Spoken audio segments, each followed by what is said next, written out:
Hey, welcome in. We are jumping on to the end of what is turning into a thriller here, John Bueller. Great to see you, buddy, by the way. See you too, Carm. Vikings and the Saints. I just want to let you know, as Minnesota leads this 2017, Saints are going to get the football here with under 2 minutes to go and try to get a field goal, send it in overtime, and or win the football game. But, Carm over here was telling everybody that Minnesota is at least going to cover, if not win this football game. And I am right on my cover. And I may be right on the fact they're going to win. Nobody gave the Vikings a whole lot of credit here, and give Mike Zimmer, give Kirk Cousins, give the Vikings defense a whole lot of credit because they're in position to win a football game today, and nobody really thought that was going to happen. Yeah, of all the games going on this weekend, this is the one I was the most confident about. I thought New Orleans was going to go out and take care of business. I mean, they're playing at home in their dome. So difficult to play in Mercedes-Benz, and the Vikings as a 6th seed.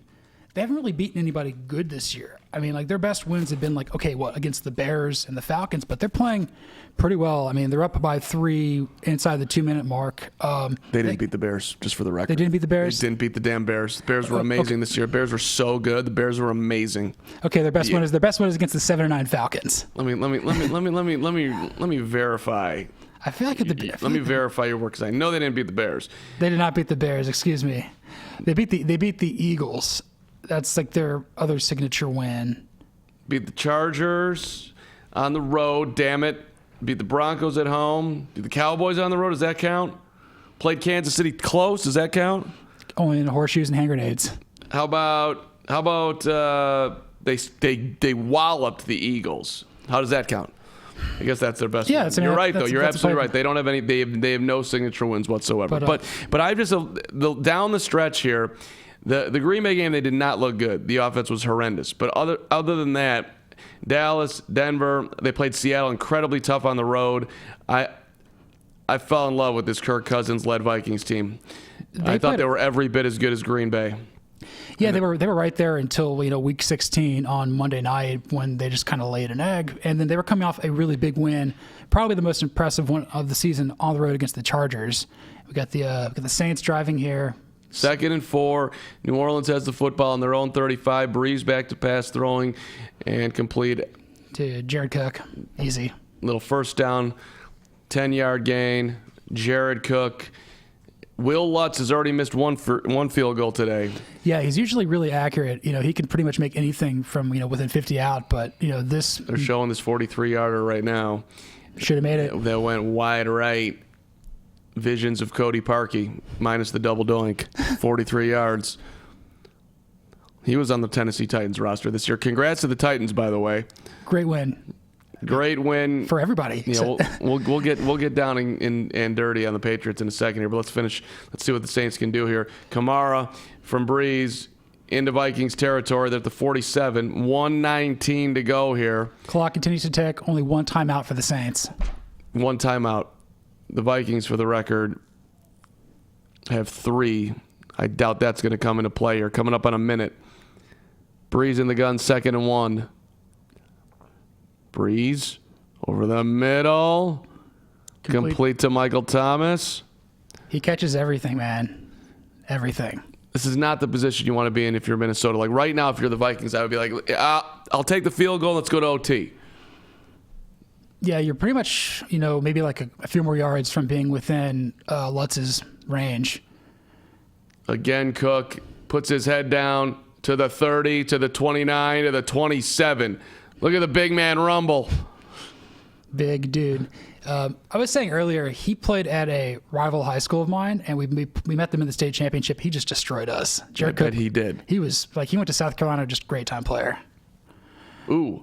Was that he went to spike it, a flag, so the Saints were not set. It's going to be 5 yards. Oh, is that 10-second runoff maybe? They can use the timeout.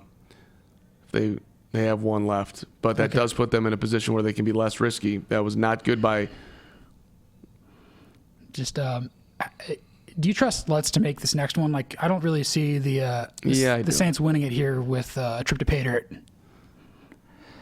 I'd take one shot at the end zone here if I'm New Orleans, just for the record.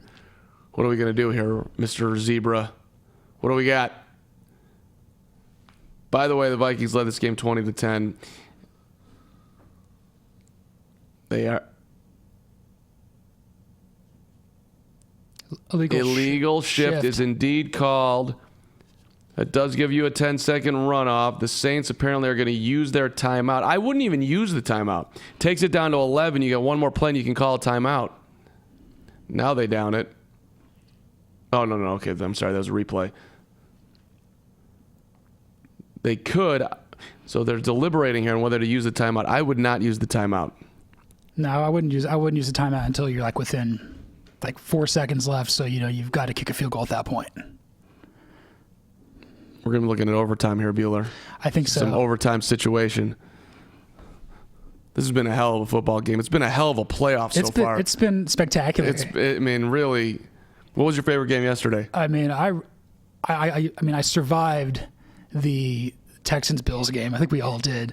That was it survived. I loved it. It was so dumb. It was so entertaining. Like, I just could not take my eyes off that beautiful car crash. and then obviously with the evil empire losing at home to Tennessee, that kind of came as a surprise to some. Breeze throws it into the ground with 7 seconds. They're going to have to kick it right here. He's thinking about Breeze is looking around like he wants to do another play. I don't think you can do it. Yep, there they go. Here comes Will Lutz. Yeah, you got the 31-yard line, 7 seconds left. Would be That's a 48-yarder. 48-yarder. I think he's going to make it. Did you take math in high school? Been a long time ago. Yeah, I mean, is it at 15 or at 17? It's at 18. Well, right? 49-yard. Zimmer's calling timeout to ice him, and Lutz just kicked it through on the icing. And there is a very excited Saints fan in the front row. Did she take math in high school? I don't know. Did you? 7.5 for the snap. Okay. And then 10 for the end zone. 18 yards, brother. It's like, I know it's a long 40 it's 17 yard field goal. It's always 17. It's always 17.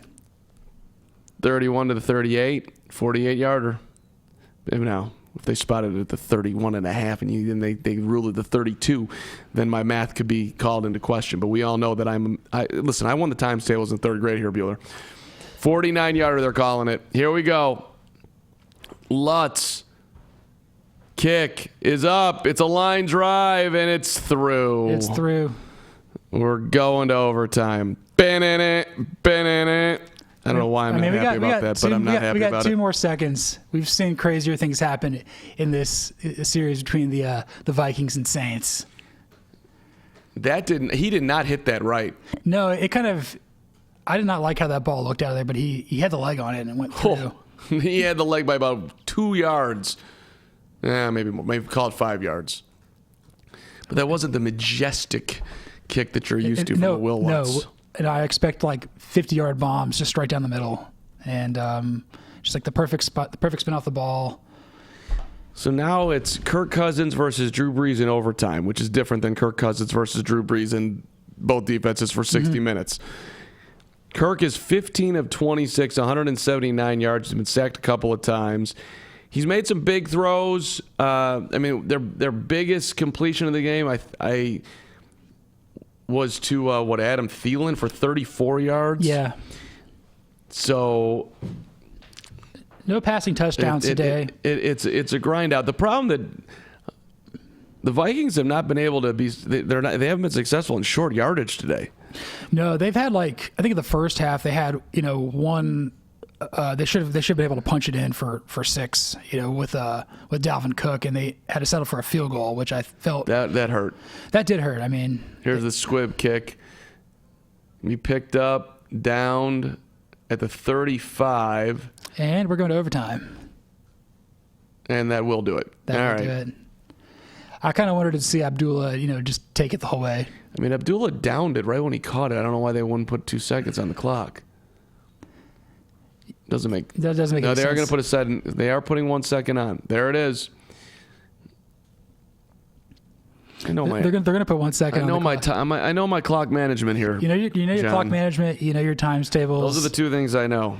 That and The Life and Times of Michael Jordan. Anything else you need in life, if you're relying on me, you're in trouble. But that I got. All right. I feel like is this going to come down to the damn coin flip? New Orleans gets it. They go down the field. They score a touchdown. Minnesota can't match it. Game over. Is that what's going to happen here? I'm just expecting just something completely stupid because that's just how these playoffs have gone between the Vikings and Saints. Why? Because it just downed it. Why wouldn't you throw a Hail Mary? Because you're worried it's going to get picked. You're going to get sacked. You're going to fumble. It's Kirk Cousins and it's the Vikings, and this could happen. The football. You don't want to tempt the football gods, man. I would have let I would have said, football gods, we're going to live the dream here. You don't want the New Orleans miracle to happen 2 years after the Minneapolis miracle. You know what's interesting about this is that this easily could have been the Seahawks with this home game 1 yard away in that crazy game against the 49ers. But instead it ends up with the Saints having a home game. And now they might get eliminated by Minnesota. Yeah, because the Saints would have had a bye at that point. Right. Yeah, they would have had a bye, and I think Green Bay would have been number 1 seed. I think. Yeah, that's right. And so now they're sitting here fighting for their wild card lives in OT with the 6 seed Vikings. It's just crazy how who were 11-5 team all day didn't play their starters against the Bears in Week 17.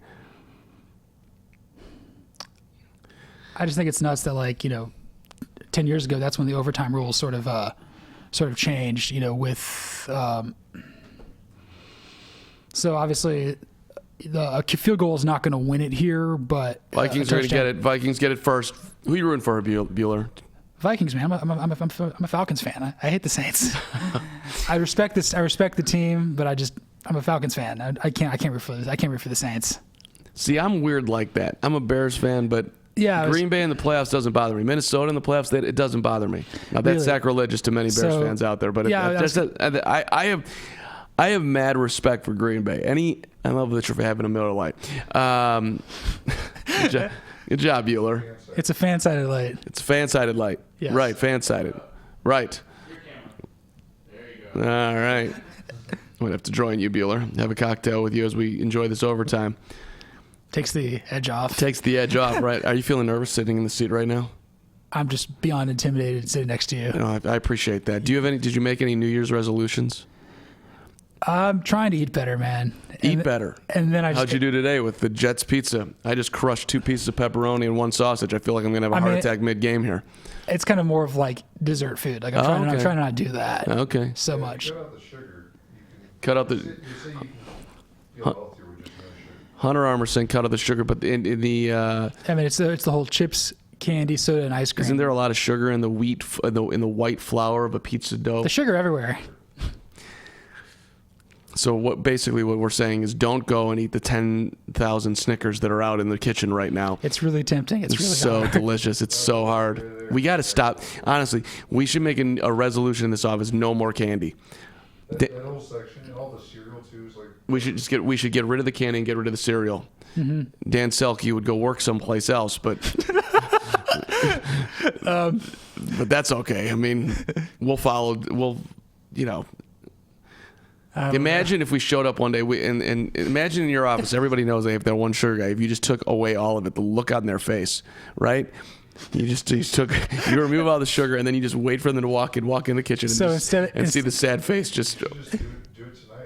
No, just hide it. Just go out, instead of it being like Skittles, it's almonds, and instead of like Reese's Pieces, it's make cashews. it even worse. Like put some kale in there. We've gone healthy. We've gone green. Dan, here's some asparagus. Have a broccoli. We got a broccolino for you. That'd be amazing. That would be. Hey, by the way, thank you for everybody joining the chat as we're jumping in here for Seahawks and Eagles, but we're going a little bit early since this game is so compelling. Overtime. Saints kicking off right now as the Vikings will get it to start. This one is going to land in the end zone for a touchback. Yeah, the Vikings will start at their own 25. Yeah, we'll have Seahawks Eagles after this, as well as talking about the 3 games that have just happened. But we got to catch the end of this thriller of a game right here. What was your favorite game so far? The first 3? I really like Bills Texans. I just felt that it was just a whirlwind of emotions, and then obviously it was kind of cool to see the Patriots lose. Who were you? Really a whirlwind of emotions? Yeah. Who were you rooting for in that one? I just sat there and smiled and loved all the drama. I was rooting for Houston. I picked Houston to win and cover, and I like to see the Georgia boy Deshaun Watson play pretty well. Vegas knows, man. 2.5. How did they do it? It was 3. I got it. So they covered just barely. All right, here we go, Kirk Cousins. Make a name for yourself. Don't be a loser. Don't throw an interception. Hand off to Dalvin Cook, picks up 3, 2nd and 7. You can be a winner by handing the ball off to Dalvin Cook. I don't think he can. They're gonna have to get some contribution here from Kirk Cousins. This Saints front's been significant. Let's go, Kirk. Unless you're a Saints fan, I get it. Can you imagine being a Saints fan right now in the Superdome, just standing up and going straight holler? That's my Sunday afternoon. I am stressed beyond belief. Cousins, back to pass, complete to Dalvin Cook. You're going to be knocked. That was not a great job by Dalvin Cook. Yeah, he had that, but he had the first down. He ends up being a yard short. Didn't put the head down. I think he wanted to make sure he secured the catch, and you had Thielen wide open apparently. I didn't like that. Third and one. What do you do? This is exactly the scenario that we were just talking about. They have not excelled in short yardage. Cousins has been unable to sneak forward at the goal line. They've been stymied a million times. They're going in the gun. Yeah. I hate it. I'd run it. They're throwing, and it's complete. Diggs. All right. Don't listen to me. Way to go, Minnesota. I liked the spread look there, kind of open it up, see what you can get. Just a really good clutch throw by Cousins. Right on the money, man. I'm saying this in an almost primetime game. Yeah, his numbers are well chronicled. When it matters most, Kirk Cousins doesn't. Ooh, interesting screen that did not develop well, and the Vikings are actually lucky that was just an incomplete pass, and it's 2nd and 10. That could have been bad. That could have been really bad. That could have been game time.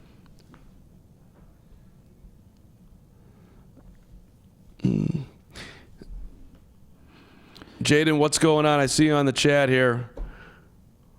Since you're on the chat and you're talking to us, you want the Saints to win, we're going to start rooting with you. Let's go, New Orleans. Big play right here. Let's go, Jaden. We're on Team Jaden right now. You're supporting us. We're going to support you. 2nd and 10. Let's get some pressure on this bum. Cousins. Handoff. Cook. Big hole. Rumbling into Saints territory. Pickup of, call it 12. And give the Vikings offensive line some credit right there. They open up a nice hole. Let's get hashtag Team Jaden trending. Wow, right you now. you could have run through that one, Bueller. I'm kind of fast sometimes, but I've seen you walk, Bueller. You're most definitely not fast. It's called being from the South, man. We take our time to get places. Right. I'm not afraid of I'm not afraid every second of every day, man. Okay, well, I'll call you a very intelligent man. I'll call you an interesting person. I would say you're even smooth. Quickness is not your thing. Wow, Bueller. Thielen. Ooh. Down to the 1-yard line. What a throw from Kirk. What a play. Is that the longest play from scrimmage for the Vikings That today? is. It was 34, and that was, call it 45 yards? Wow. Great throw. Hell of a catch, too. Look at that concentration. That was not easy. It's been a tough year for Thielen dealing with injuries, and he comes up and makes the biggest play. He's made a couple of big ones in this game, really too. showed The up other one, today. the 34-yard was a huge one. He's Absolutely. Now I think, 5 catches? Jaden, don't worry. You're going to get the ball back. Hang in there. This is the Vikings. They do mess things up all the time. It was a couple years ago, they missed that chip shot field goal with Blair Walsh at home against the Seahawks. Yeah. Oh, man. Are they reviewing this? I hope not. They can review it all they want as a catch. There's no way he didn't catch it. You spot the ball. Spot. Okay. Yeah. That makes sense. Probably the 2 or the 3 if you put them down right there.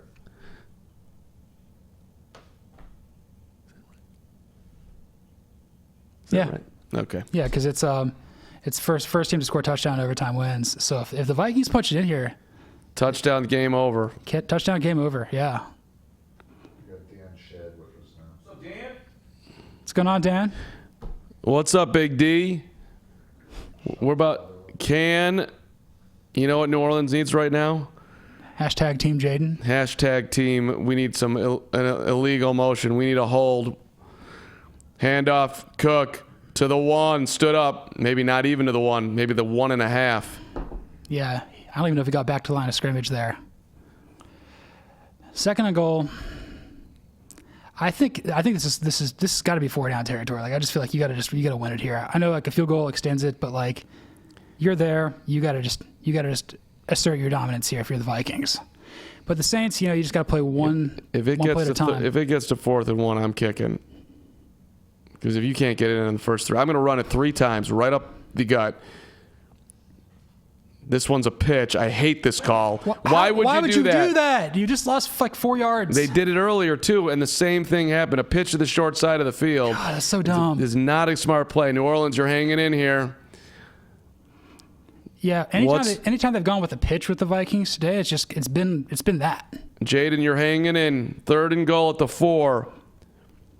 And if you're a Vikings fan, when Thielen catches that, he's at the 1. You're like, oh, if he was in, we had it. And you knew this was coming. You knew. You've been conditioned for this your entire life. Kirk Cousins throws a pick here, he won't be able to return to Minnesota.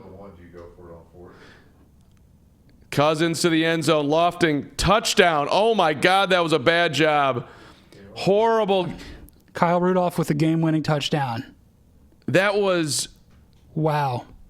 That was a good throw, but that was terrible coverage. Defense. I understand that Rudolph's like a big body tight end right there, but wow. I did not. I mean, that is a stunner right there. I'm just.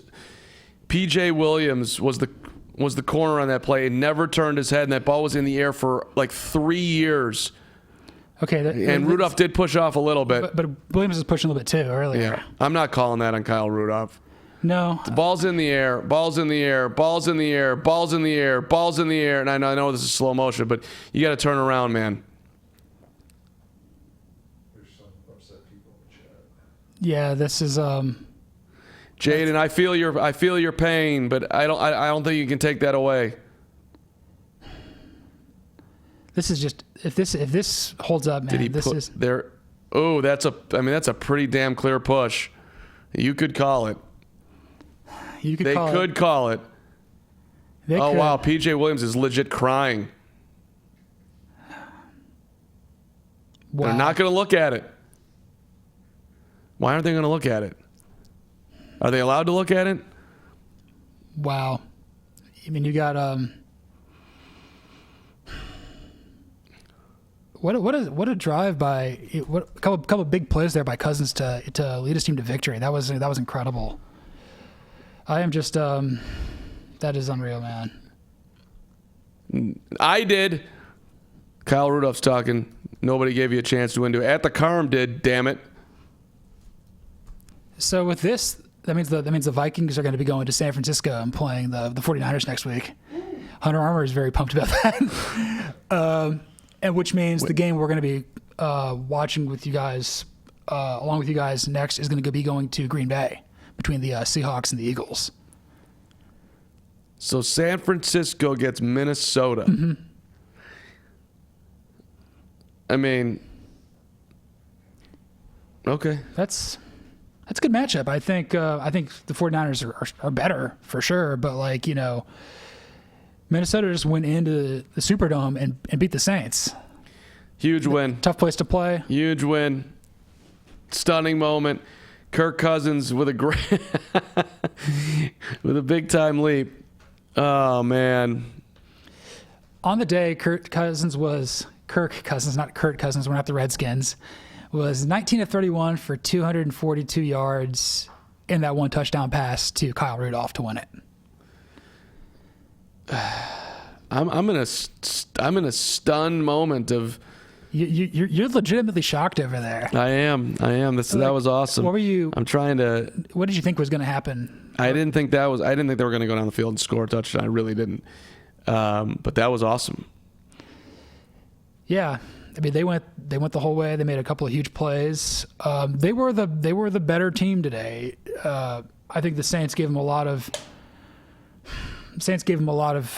trouble there in the second half, particularly in the fourth quarter. They outscored the Vikings 10-0 there. But I mean, with this rivalry series, if you want to call it that, like, you wouldn't expect anything less. It's always weird when the Vikings and the Saints play in the postseason.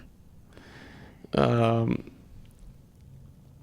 just going to start retweeting people who got on me for saying the Vikings would win. At Amp English 01. I said the Vikings could win. There's always a chance that Breeze gets on the wrong plane. Feel free to praise me. What should I bow to me. Feel free to bow to my football knowledge. Oh my goodness. Is that too much? Is that too far? You can never go too far. I mean, I think you should just pump your chest and be just very proud of your pick here. This was good. I mean, I picked the Saints to win. I think this is the first one I didn't get against the spread. Are people blowing up your mentions about that? I am so not blowing up, but there's a couple. I am so proud of myself. It's incongruent with how I should really be feeling right now. Team Jaden. Team Jaden. We pulled for you, man. This is a huge disappointment for the Saints. I mean, this is a, I mean, how many more shots do you have with Drew? And yeah. I did not expect their season to end on Wild Card Weekend. I thought it was going to end next week at Green Bay, but here we are. And if you took the Saints, they did not cover that spread. I took them giving 8 points. It's my bad. But Jaden, you did bring up a good point. At least Brady and the Pats lost. At least Brady and the Pats did lose. We all feel better. You know what's great about that? What? I mean, listen, 20-year run will probably never be duplicated. Never. Absolutely not. And all the props, Brady, Belichick, all of it. But let's go through all the scandals. Can we go through the scandals? Let's do it. I'll start with Deflategate. That was number 2, right? Or was that 3? It was at least number 2. Okay. The first one was Spygate. With the Jets. With the Jets. And Eric Mangini's staff in, I think, 2004. Okay. And so you spied on the Jets. Then you did Deflategate. Then most recently, you spied on the Cincinnati Bengals. The Bengals. The worst team in football. Okay, so that's 3. Am I missing anything? Those are the big ones. I think there's other sort of minor things. I'm sure that's all they were doing. I'm pretty sure they stole a Falcons playbook during Super Bowl 51, but that's just me. They do stuff like that all the time. Okay, right. So this tremendous run with arguably the greatest quarterback of all time, although I don't believe that, but many do, so whatever. That's fine. And who's the greatest quarterback of all time? I would take, it's personal preference, right? So I would, for me, the greatest quarterback that I've ever seen in his prime, Dan Marino. Guy was unfreaking believable. Now he won one time. I mean, or didn't win at all. Went to the Super Bowl once. So I would say, but that's and people don't give him any props. But the guy was is ridiculous. Eli Manning is the best of all time. Jaden. Eli, did you mean Peyton and just said Eli, or did you really think that Eli? What's going on here? Peyton Manning is a good argument. Look, you can make an argument for a million guys. I think you can make an argument for Joe Montana. You can make an argument for. I think Brady is the best I've seen, but before that, I would say Elway was in my lifetime. And Elway, for the record, only won twice, and he won at the very end of his career when he was well past his prime with Terrell Davis, right? On the Rock, yeah. So it's just,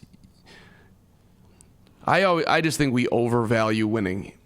Okay. Which is not a popular take, but put one guy, even at the quarterback position in the NFL, the most important position in all of sports, you still can't win it by yourself. No, you gotta have a. What's that? Baker Mayfield. I guess the Baker Mayfield viral moment of the weekend where Freddie Kitchens comes over and scratches his beard. Did you guys see that? Yeah. Comes over, scratches his beard. He's sitting there like Baker's his 10-year-old, scratches his beard, walks away, and then Baker, he's just an idiot. Does that? I can't stand Baker. I really can't. The guy's just brutal. You're going to scream at fans in the tunnel. You're going to call your coach an idiot to other coaches on the bench. He is the antithesis of a leader. I wouldn't say he's a leader. I mean, I interviewed him once. I found him to be kind of likable, cocky, but like I got it. I mean, you're a quarterback. You kind of have to have a little bit of that. I think he'd be a great talk show host. I just kind of feel the issue is, you're not a walk-on anymore. You're the number 1 draft pick to the Cleveland Browns. I mean, I understand that you're undersized. I mean, he's roughly my size out there, like 6 and change, a little bit over about 200 or so. But like, you're not at Texas Tech anymore. You're not at Oklahoma. You're playing in the NFL, and you're a leader of a franchise. Speaking of franchise, with the draft and stuff, Jaden's asking a couple questions. So he's a Giants fan, and he's wondering if he thinks the Giants picking at number 4 will be able to draft Chase Young out of Ohio State. And Carm, I'm not sure how familiar you are with Chase Young or the draft, but Bueller, you can handle this one. You give me all the Chase Young knowledge. Go ahead. Chase Young is the best player in this draft. He will not go number 1. It will be Joe Burrow to the Cincinnati Bengals. And I think if you're the Washington Redskins and you've got Ron Rivera, a defensive-minded coach, you want to get some guy who has, dare I say it, drawn comparisons to Lawrence Taylor at number 2. So, no, I don't think the Giants are going to get Chase Young at number 4. But I will say, though, you are in prime position to maybe get Jeff Okudah, the cornerback out of Ohio State. Maybe you move back and, see if somebody wants to trade up to number 4 to draft, maybe Justin Herbert to Tagovailoa. What about the wide receiver out of Bama? One mock draft has Jerry Jeudy. Jeudy looks to be kind of like the next great Alabama receiver, the likes of Julio Jones, Amari Cooper, Calvin Ridley. I mean, the Crimson Tide have a lot of receivers, but he's the one that really stands out to me who could really make an impact right away. I love your draft knowledge, Bueller. It's strong. From the South. Do you buy Burrow every bit? I do. He's I'm not sure if he's going to be able to elevate the Bengals. I don't view him as a tractor in terms of like being able to carry the franchise, but he's certainly going to be good enough to play in Zach Taylor's system, make the team competitive, and I think he'll be better than Mayfield right now. And at this point, I think he'll make the Bengals competitive. It's just he's a very tough guy. I think he kind of reminds me a little bit of a Deshaun Watson, Tony Romo, kind of Derek Carr type of player where, you can win a lot of games with a guy like that. People are worried that Cincinnati's going to ruin him. I think that's a fair take. They might. they might. Where does Andy Dalton play next year? That is a great question. I think he could be on the Bears. I could see him, if maybe the Bears candidates are Case Keenum, Andy Dalton. I wouldn't say Mariota because Helfrich is gone, so that probably limits that. Right. I mean, I don't think it completely rules it out, but it makes it less likely, I suppose. I think Winston's going back to Tampa, so that probably is Winston's staying, and Cam's going to stay in Carolina. The question is Tannehill in Tennessee, but I think because you want a playoff game, he's got to come back. He's not going anywhere. I wouldn't think. I mean, I think the Titans are in a position right now where they're not going to be able to get like an elite quarterback draft prospect unless you're like, oh, I love Jacob Eason out of Washington. Oh, I love Jake Fromm out of Georgia. I just don't think that the Titans are really in a position to go draft a suitable long-term replacement. I just think at this point, you got to kind of go with what you have. But I do think Dalton's good enough to start somewhere. I think he kind of got a bad rap in Cincy for a while. He's good, but he never was great. He's in well, not quite the example that I'm looking for, but it's another guy that like it gets all put on Andy Dalton that the Bengals have never been successful in the playoffs. But it's like, really? Do they ever have a team that should have been in the Super Bowl? Can you? There needs to be like a documentary about how utterly dysfunctional they were after when Paul Brown Right, it's died like until Marvin Lewis came there. It's a miracle that guy got him in the playoffs as many times as they did. I'm not trying to be Mr. Andy Dalton over here, but come on. From 90 to 2005, they did not make the postseason once. They had a few good years with Jeff Blake, airing it out, but they were not a good team. They were the worst run franchise in football. But I want to believe that he can get it done in Cincinnati because I don't want to see any team be terrible. I want to see people be happy to have hope. And that's what this league gives you is hope. Yeah. Hell, look at the Redskins. They got rid of Bruce Allen. He was an utter disaster. And they got Ron Rivera, the best candidate they could have as a head coach, and they got somebody that I think can make them competent, like under the first Joe Gibbs era. But man, sorry, I went on a little bit of a draft tangent there, but It's okay. As more teams get eliminated from the playoffs, this is what happens. You got to focus on to next season. So, but let's kind of go back through some of the games that have already happened. So we were trying to talk about the Bills and Texans earlier. Any sort of big takeaways from you from that game, Carm? I'm more interested in Matt Verderam's tweet. Kyle Rudolph, our NFL insider, by the way, Kyle Rudolph pushed up, but it wasn't enough for a flag there. The Saints lost because they played horribly and because Sean Payton treated the clock like a 3-year-old unable to tell time. Did you notice poor clock management for Sean Payton? What am I missing here? They didn't call a timeout before the 2-minute warning. They didn't call a timeout before the 2-minute warning. So the clock ran down to the 2-minute warning, and How much time would they have saved if they had called a timeout? There wasn't it like 6 seconds? 30, 40 seconds, maybe. I don't know. there's a lot of people criticizing him for that, though. But you call timeout then, you get a play, then you get the 2-minute warning, then you have no timeout. So you maybe 10 more seconds. It was the penalty with a 10-second runoff that really screwed them. That illegal shift. Yeah. But they ended up kicking the field goal. They If they had 10 more seconds, they might have been able maybe get in the end zone, but come on, that's like a 2% chance. The bottom line is they got in overtime. They lost the coin flip. And they didn't stop. And they didn't keep the Minnesota Vikings, led by Kirk Cousins, out of the end zone. That's what I'm getting. Yeah. This is a home playoff game. You were favored by 8 points, and you didn't get it done. You were not supposed to be giving up a touchdown in OT to the Vikings at home, or on the road, or in Botswana. That's not a team that. The way Cousins throws the ball too, it goes so high. No, they are giving Kirk Cousins getting so much love in the Vikings locker room right now. You can't even believe it. First playoff win for the Minnesota Vikings, by the way, since January 9th of 2005. I'm kind of blown away by that. It's been first road playoff win. Okay. Wow. Great comment by Kirk Cousins. That's how we've won all year. Gave ourselves a chance to win, and then he screams, "You like that?" Isn't it just so weird? Grown-ass men doing cheerleading. We should do that. Can't we get that going on at FanSided? Wouldn't you want that at your work? That's how he did it every day. That's how we roll. And then everybody screams. And then you go out and you do it. I just want to walk through the office and go, "You like that?" Just randomly. I think we just need to have Bueller, more coach speak every day. You write a great post and you slam it down to your table. You get up and you say, "You like that?" You like that internet? You like that Google News? You like that Facebook? You make a statement. You get up from your desk. You walk right over to me and you scream in my face, "What are you doing, Carm? You like that?" Another production by Bueller. You get in Verderam's face. You walk over to Josh Hill. I just wrote the equivalent of A Tale of Two Cities on a blog post. Yeah. Facebook is never going to be the same after this. But now I'm making him a little bit more adversarial. It's all about team. It's all about team. Kirk was loving the team. Team.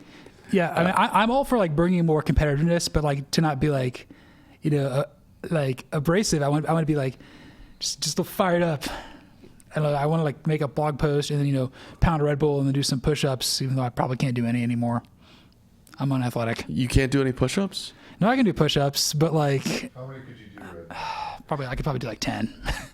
10, 20 maybe. I think I have you at least for 7 push-ups. I can probably do that, but like I mean, we don't really have the camera situation to get you going here. this is why I'm trying to not eat sugar, man. Like trying to get back in shape, you know. Not eating sugar. I'm just gonna have a fan-sided light and a couple of slices of pizza.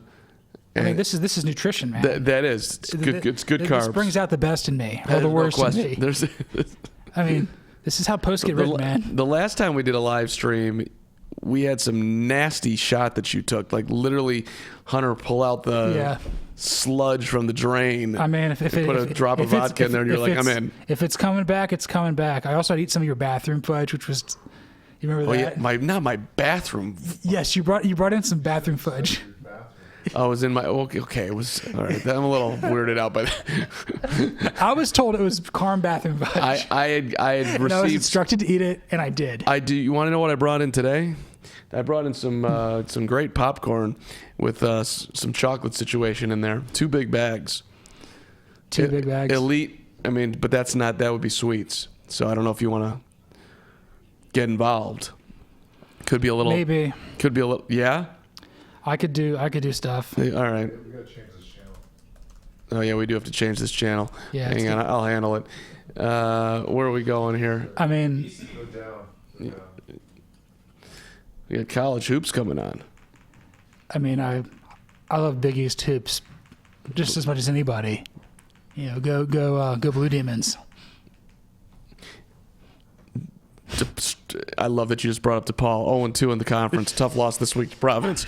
All right, here we go. Wow, I didn't even realize that game was 3:40. I was just having a good time hanging out with you, Bueller. All right. It's cool, man. Seahawks get the ball first here, and they just fumbled, and the Eagles just recovered. Right? I don't know. Some dudes just hitting his belly. They said Seattle kept it. That was awful close. I wonder how many calories in a game Pete Carroll burns just chewing gum. He is a great gum chewer. He's probably like chewing the enamel off of his teeth. I mean, I respect it. That was a fumble. I don't know how he got that back.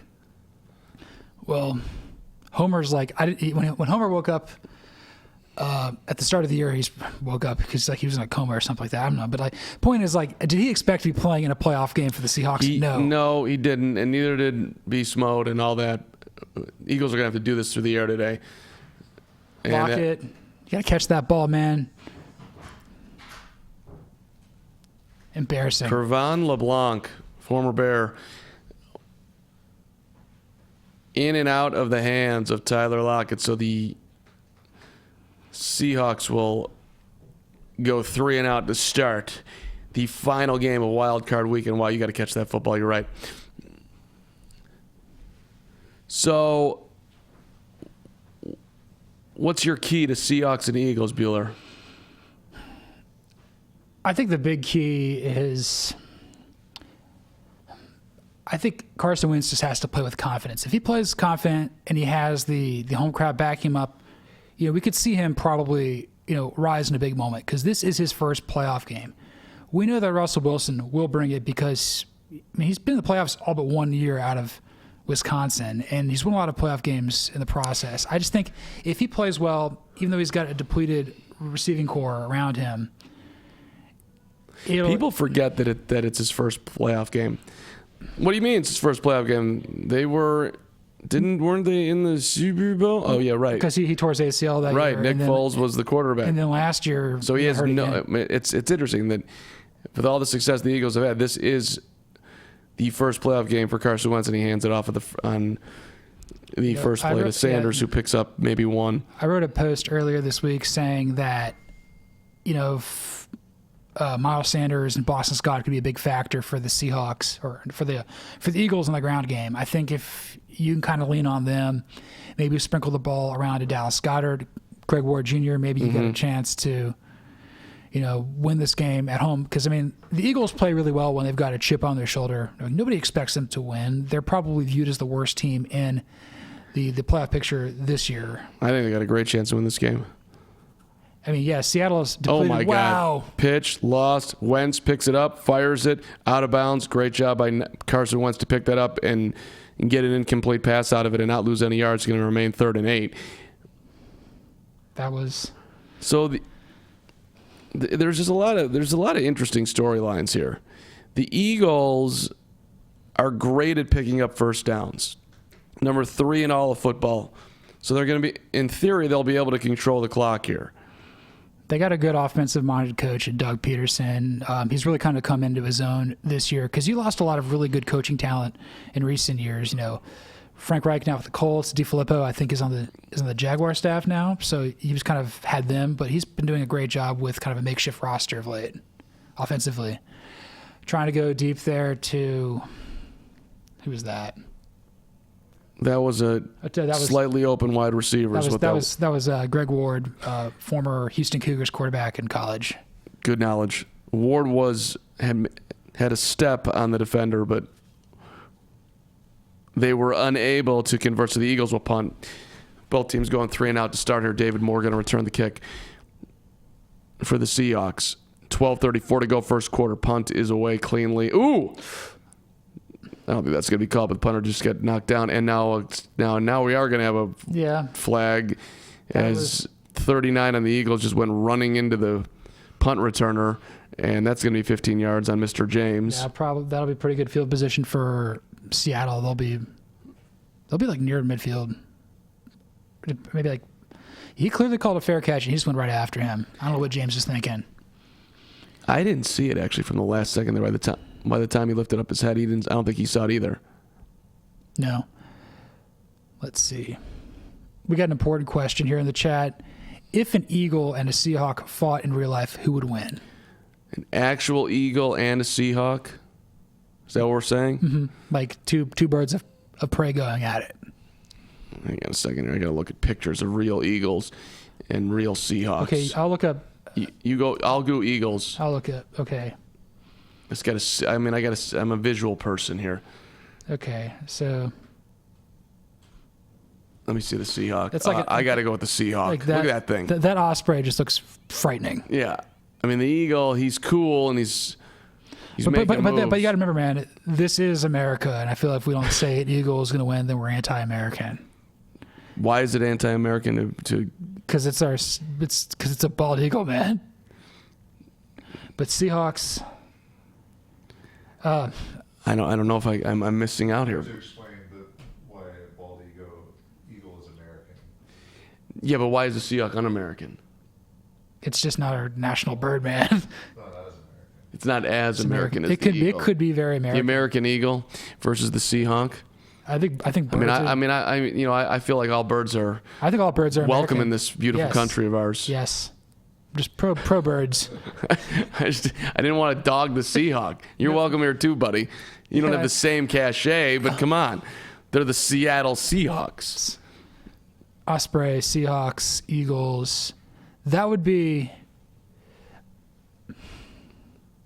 I don't know, man. I'm gonna lean towards the Eagle, but I think the Seahawk would put up a very big fight. I mean, it'd be tight. And this game's going to be tight. Mm-hmm. Gronk, I see you. Wentz already choking. It's a little strong in the Gronk. You're coming out hot here, but I appreciate it. Pangean going with the Eagle. All right, appreciate you, Pangean. Ben a goat.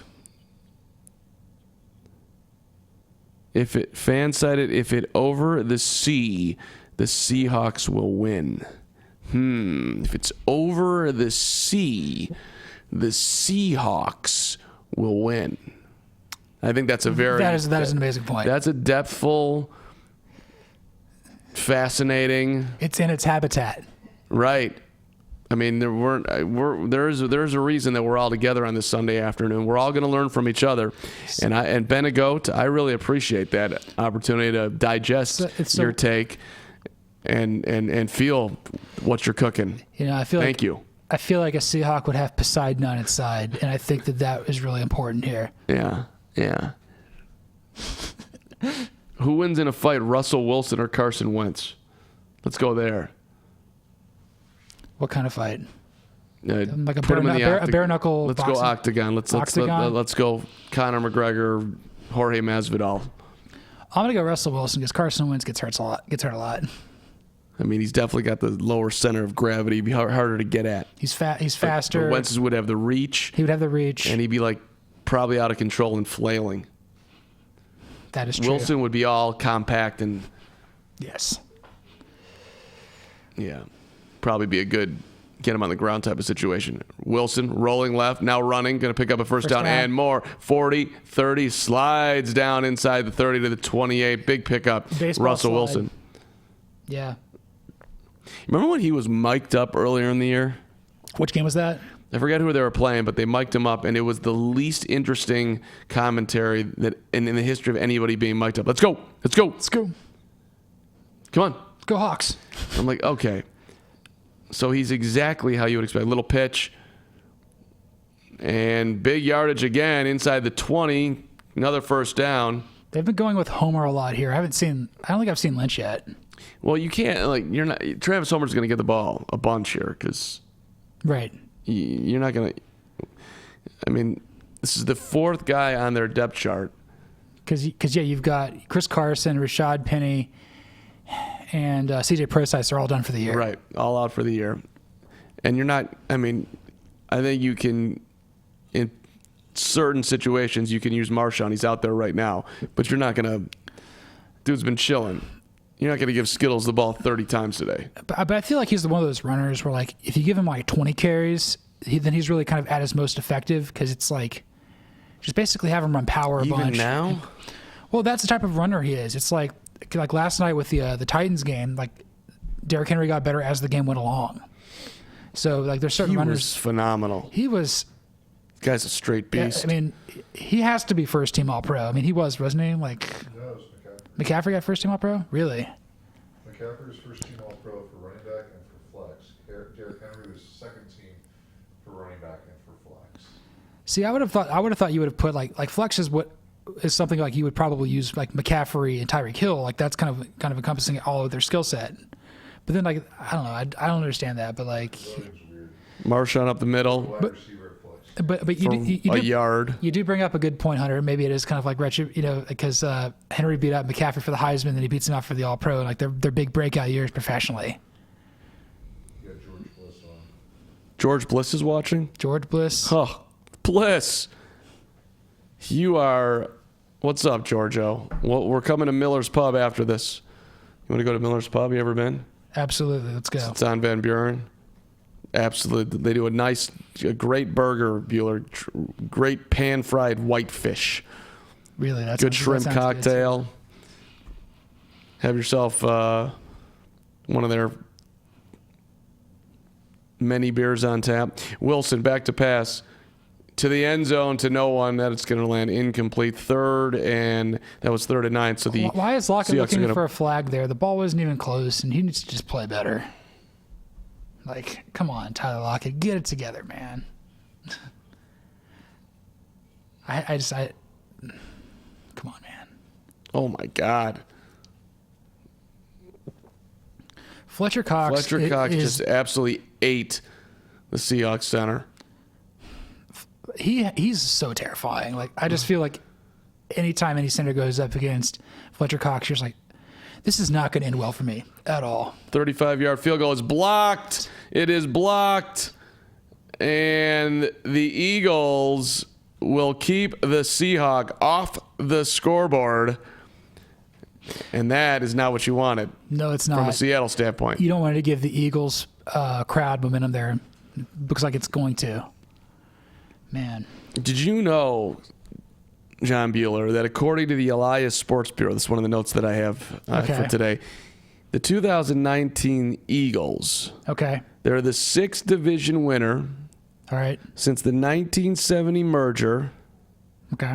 Ready for this? Okay. To have 0 wide receivers, that would be none. Zilch. To gain 500 yards. They did not have one. They used 9 wide receivers this year. Hurt. And now you're down to Greg Ward, who you just mentioned, and J.J. Arcega Whiteside, He's like a rookie.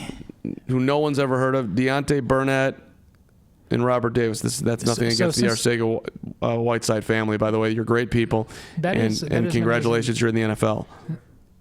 He's just young. He was a good player at Stanford. And he's a Cardinal, which Hunter Armour is a. He's a rookie. Yeah, it's just like that's interesting. You bring it up because What draft pick was he? Second round pick. Okay.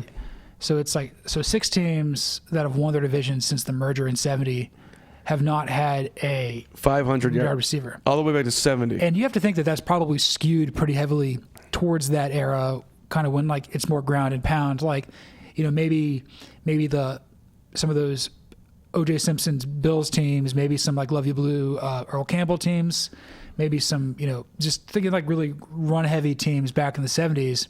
That might make some sense just because that's how the game was played. But for this to be a pass heavy league, to not have a 500-yard receiver on a playoff team is ridiculous. And I saw on Stacking the Box earlier, you mentioned with the Bears having a tight end and not having 100 receiving yards this year. That's remarkable too, because that's your safety valve. Right.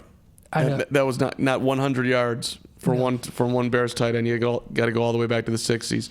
Greg Ward, by the way, was not drafted. Nope.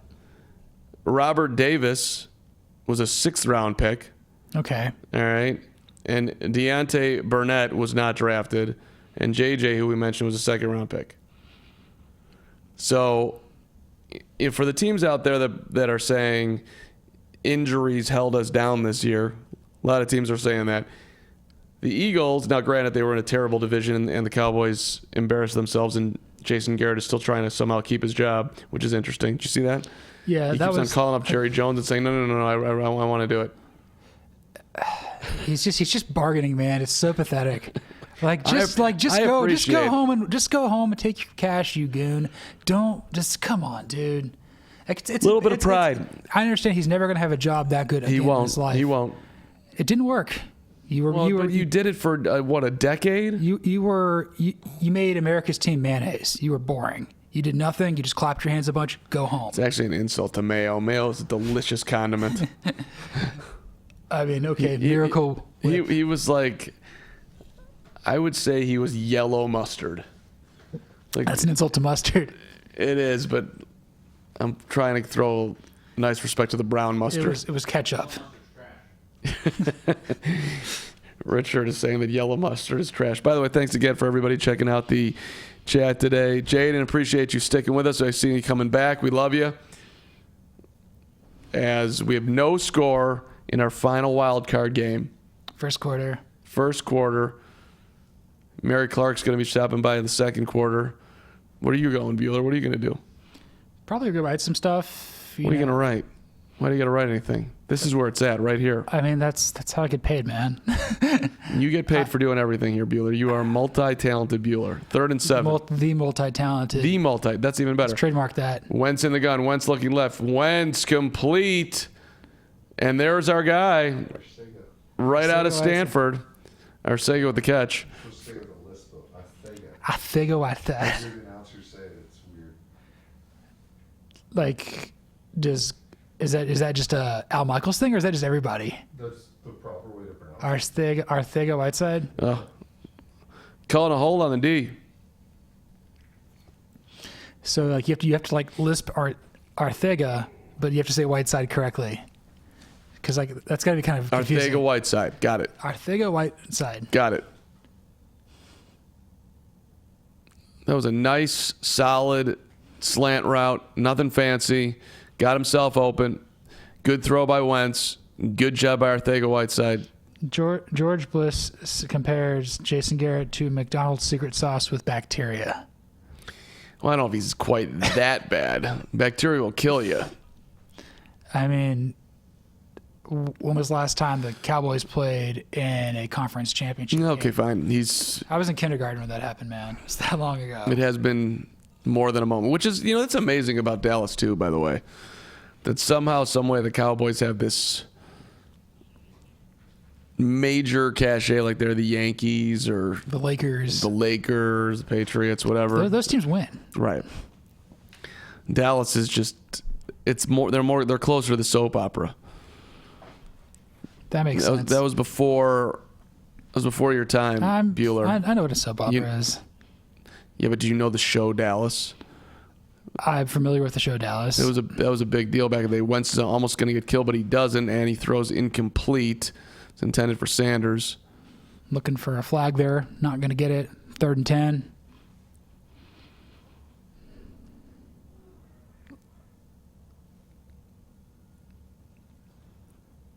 Wentz looking right, looking further right, and coming back to the left. He had time. He had Ziggy Ansah kind of coming around there, so he had to get rid of it pretty quickly. 3rd and 10, under 7 minutes for the first quarter. Thank you for joining the chat. My name's Mark Harmon. He's John Bueller. With you for Seahawks and Eagles this afternoon.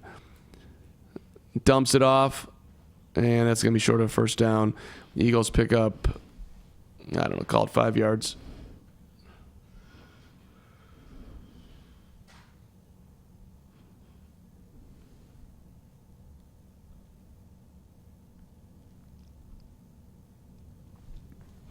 Yeah, I'm just looking at it right now. I'm just listening to Chris Collinsworth talk right now. He's breaking down that the Seahawks are playing cover 2. Okay. And just challenging Wentz and company to throw the ball downfield. And basically saying that Pete Carroll is saying, we don't think you can do it. Which makes a whole lot of sense. Oh, yeah, because you don't really have your deep threats there. You know, you don't have your... I mean, you've been without Deshaun Jackson for the entire season. You don't have Alshon Jeffrey. You don't have Nelson Aguilar dropping balls. Did you see the piece in NJ.com about how my guy, my favorite Bears quarterback of all time outside of Jim McMahon, Josh McCown, has been a key component for the Philadelphia Eagles this year, bringing him back late in the season, the leadership in the room for 40-year-old Josh McCown. I forget that he's on the Eagles. Like last I remember, like he was on the Jets, kind of being I thought he was going to stay with the Jets and kind of help eventually become a coach once he retired. But I guess after that, like Adam Gase comes in and that probably brought a Swift into that. But I can't believe I forget he's on the Eagles half the time. Well, he is and he isn't. He is, but he's basically an assistant coach. But it's good being a journeyman quarterback. I mean, yeah, you make millions of dollars. You hang out and you. I mean, you don't get hurt. I mean, thanks to Ryan Fitzpatrick, the Patriots had to play yesterday and they lost. Mm-hmm. It's a hero. And now they're home. Did you watch Belichick's press conference this morning? No. I didn't want to watch that funeral. He gets up there and he's like, it's 12 hours after the game, and we're not going to talk about the future. I'm still trying to figure out the game and what happened with the Titans. Hey, Bill, what's going to happen with Tom Brady? It's still 12 hours after the game, and I'm not going to... Bill, do you want to be back here coaching? It's still 12 hours after Cincinnati or something like that. I don't know. Bill, what's the greatest thing that you've enjoyed coaching Tom for 20 years? It's still hours after the game.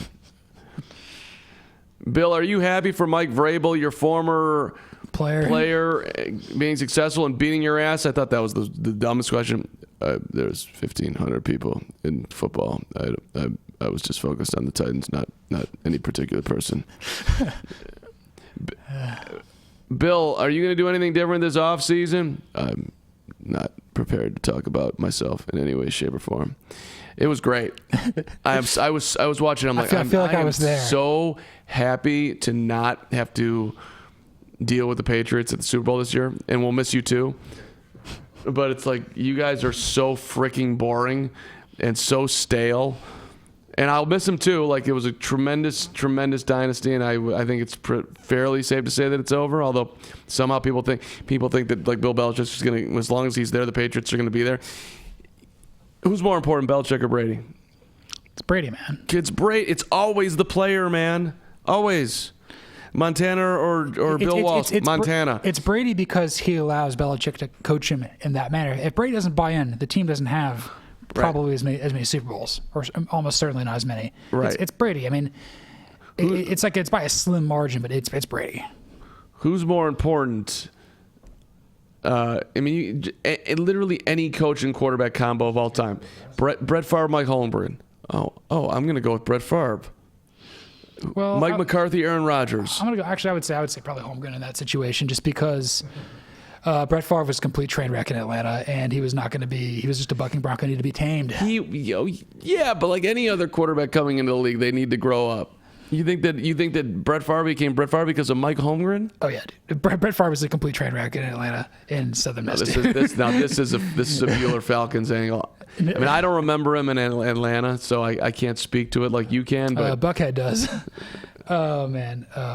So yeah, we got Marshawn Lynch involved a little bit in the passing game. 3rd and 2, Seahawks the football on their own 32, looking right, throwing right, complete. And that will be a Seattle Seahawk first down. Looks like they got the ball to Lockett. He did something. Good for him. It looked like a pick play there. Yeah, maybe a little bit. Who would be your ideal 2 teams at Super Bowl Media Week that are still out right now? Who would be my ideal 2 teams at Super Bowl Media Week? Well, I would definitely take one of Kansas City and Houston. I'd want either Mahomes and or Watson for me. Lamar Jackson would be great too. That's fair. You gotta pick one from each side though. I know.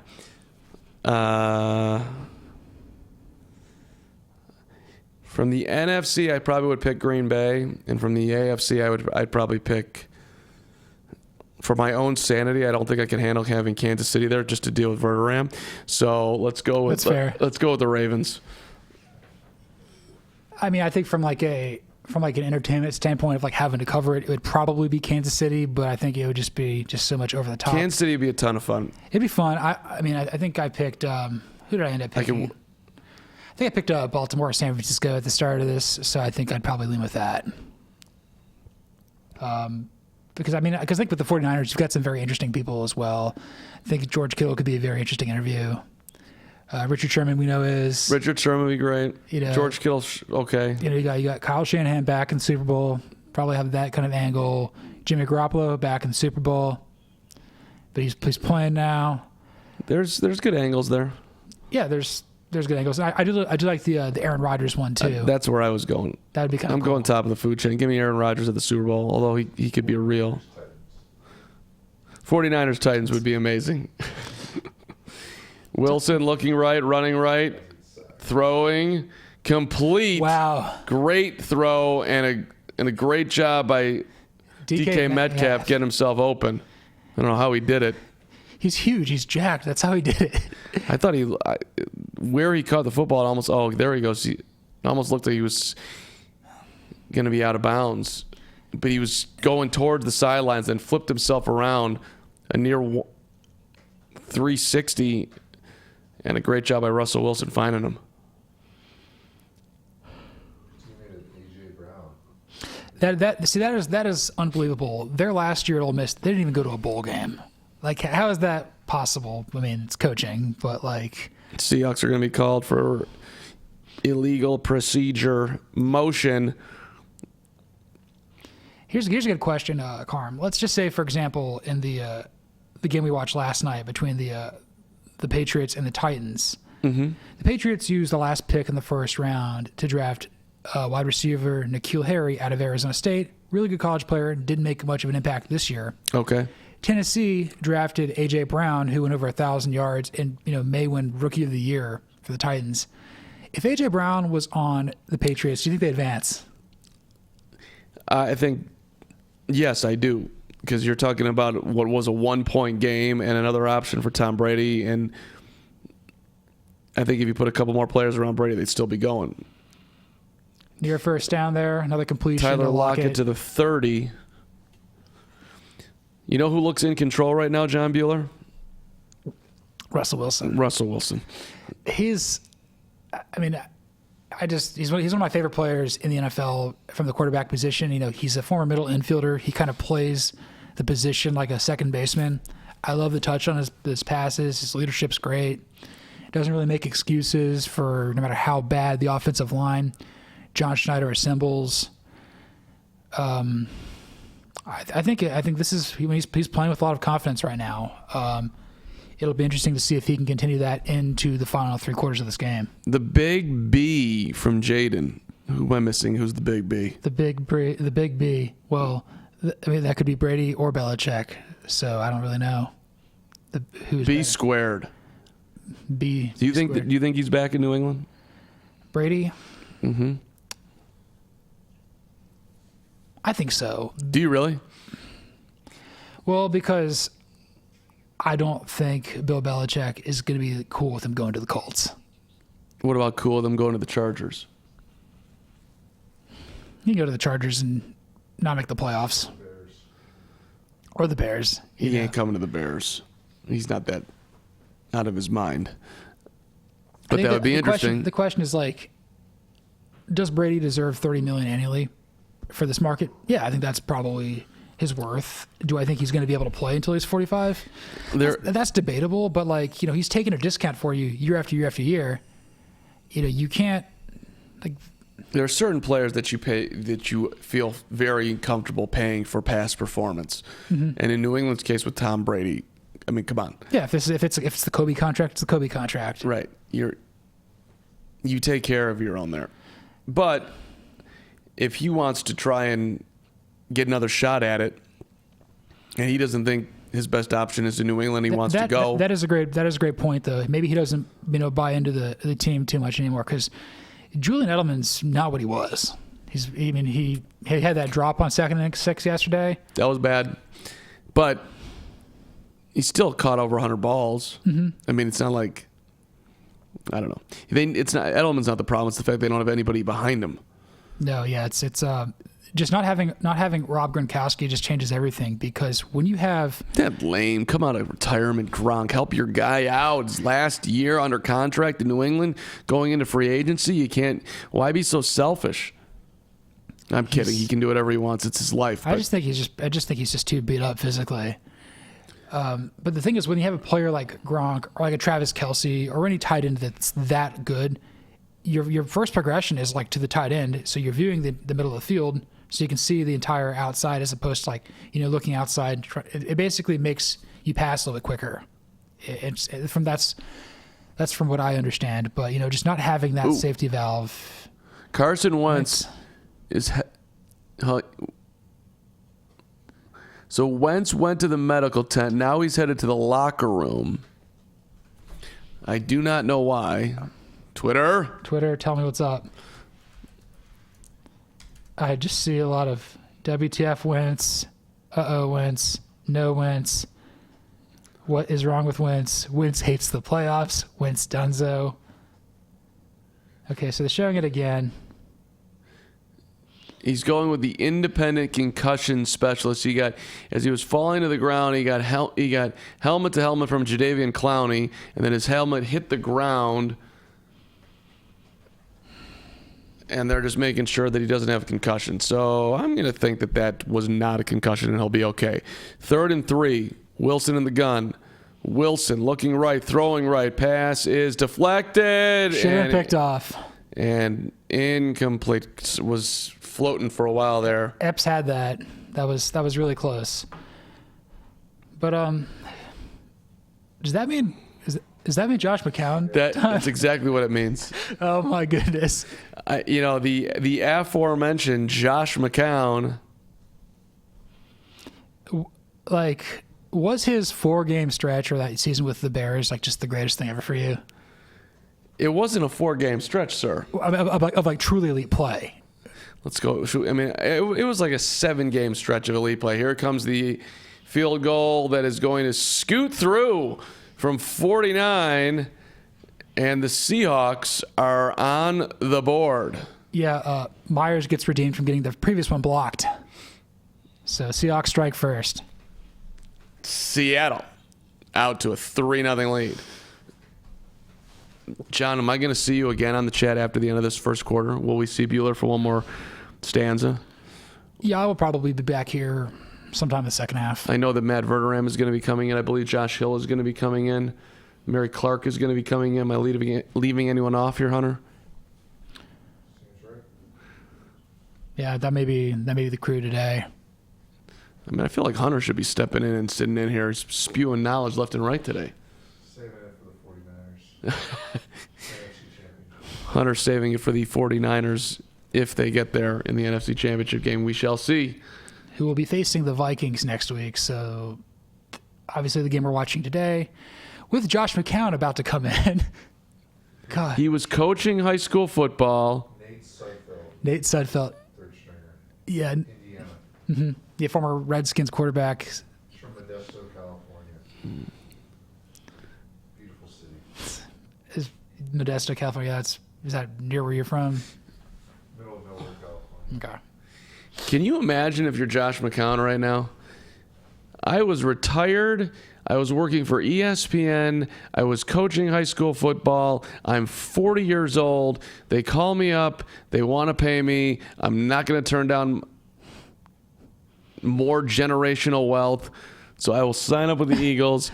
And now we're in the playoffs, partly due to my stabilizing factor, if you will, in the locker room. And now Wentz is in concussion protocol, at least for a moment. And I'm going to come on out here and play in one of the biggest games, if not the biggest game of my career at 40 years old. Rusty as hell, I would think. Let's go. Let's go, Josh McCown. So Adam Schefter has a really interesting tweet regarding the previous game we watched. The Saints are now the first team in NFL history to have 6 straight playoff eliminations by one score, and which is amazing to be playing in that many tight games. But they're the second team since the 2013 through 15 Packers to be eliminated from the postseason on the final play of the game. Like, that's crazy. That's just heartbreak, man. That's one that you never live down. That's just you got to feel bad for Saints fans. You know, I don't know how many more years they can keep going with this. You know, it seems like Drew Brees played very well there in the second half, but you know he missed 5 games with the busted thumb, and you know he's not getting any younger. I mean, you do play in a dome, you play in a southern climate, so maybe you can keep it going, but you got to win those home games against teams like the Vikings. And we got Josh McCown in there under center. Yeah, that. They're not going to sleep well tonight in New Orleans. No. We just lost at home to Kirk Cousins and the Minnesota Vikings in a year that we all thought that we basically belonged in the Super Bowl. Will they let McCown throw the football? 2nd and 4. Let him loose. Pitch. Sanders. First down and more. Outside the 40 to the 45. McCown leading the Eagles. Just looking at the picture of a tweet of his daughter, who's a senior in high school a couple years ago. So his daughter's in college now. She took all of his old jerseys of all the teams he played for, and then wore them to like school for like Jersey Day. It's awesome. So you've got Bears, Lions, Browns, Dolphins, Bucks. I guess that's a Raiders jersey. He's had a run. McCown, handoff, Sanders. Do you think the Eagles fans would build him a shrine or a statue if he wins this game? They should. I don't know if they will, but they should. I would do that. That would be. I still can't believe Nick Foles has a statue out there. He's still playing. Not winning games for the Jaguars, but he's still playing. Well, he won a Super Bowl. I know. He was awesome. And we're at the end of the first quarter here. I think you're leaving me, John. I think so. But don't leave yet. Yeah, I'm waiting on until somebody actually shows up. I can't be here by myself. I get lonely. I don't want to give out all my hot takes when nobody's here to affirm me in the moment. I need that support. Thank you, by the way, for checking us out today. We love you. We appreciate you. Been a lot of fun so far. Ben a goat. I think Hill the Saints' future. Taysom Hill is the Saints' future. That's a fair take, maybe. I mean, he did have that really good pass earlier. I mean, it seems like every game he always does something to impact it in any sort of way. I just don't really think you can trust him to be, pass the ball 20 times a game. Yeah, No. Seems like a bit of a leap. I still think that Drew Brees is the Saints' future. The guy's going to play till he's 60. It wasn't his fault today. The big question is what happens with Teddy Bridgewater? He's got to be gone, right? I would think, but who's going to pay him? Who's willing to step up and give Teddy somewhere between $20 to $25 million a year to be their quarterback for the next 3 years? Because that's probably what it's going to take, right? Yeah.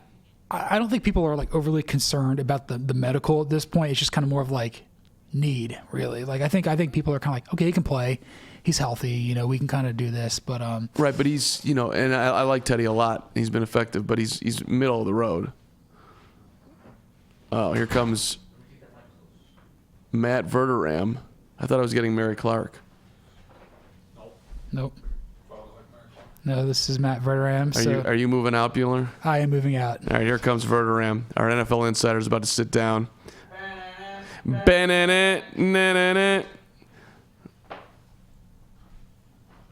right. Come on, sit down here, Matt Verderam. This is called a live stream. Nobody cares. You were once meant to be on a live stream for every moment of every day.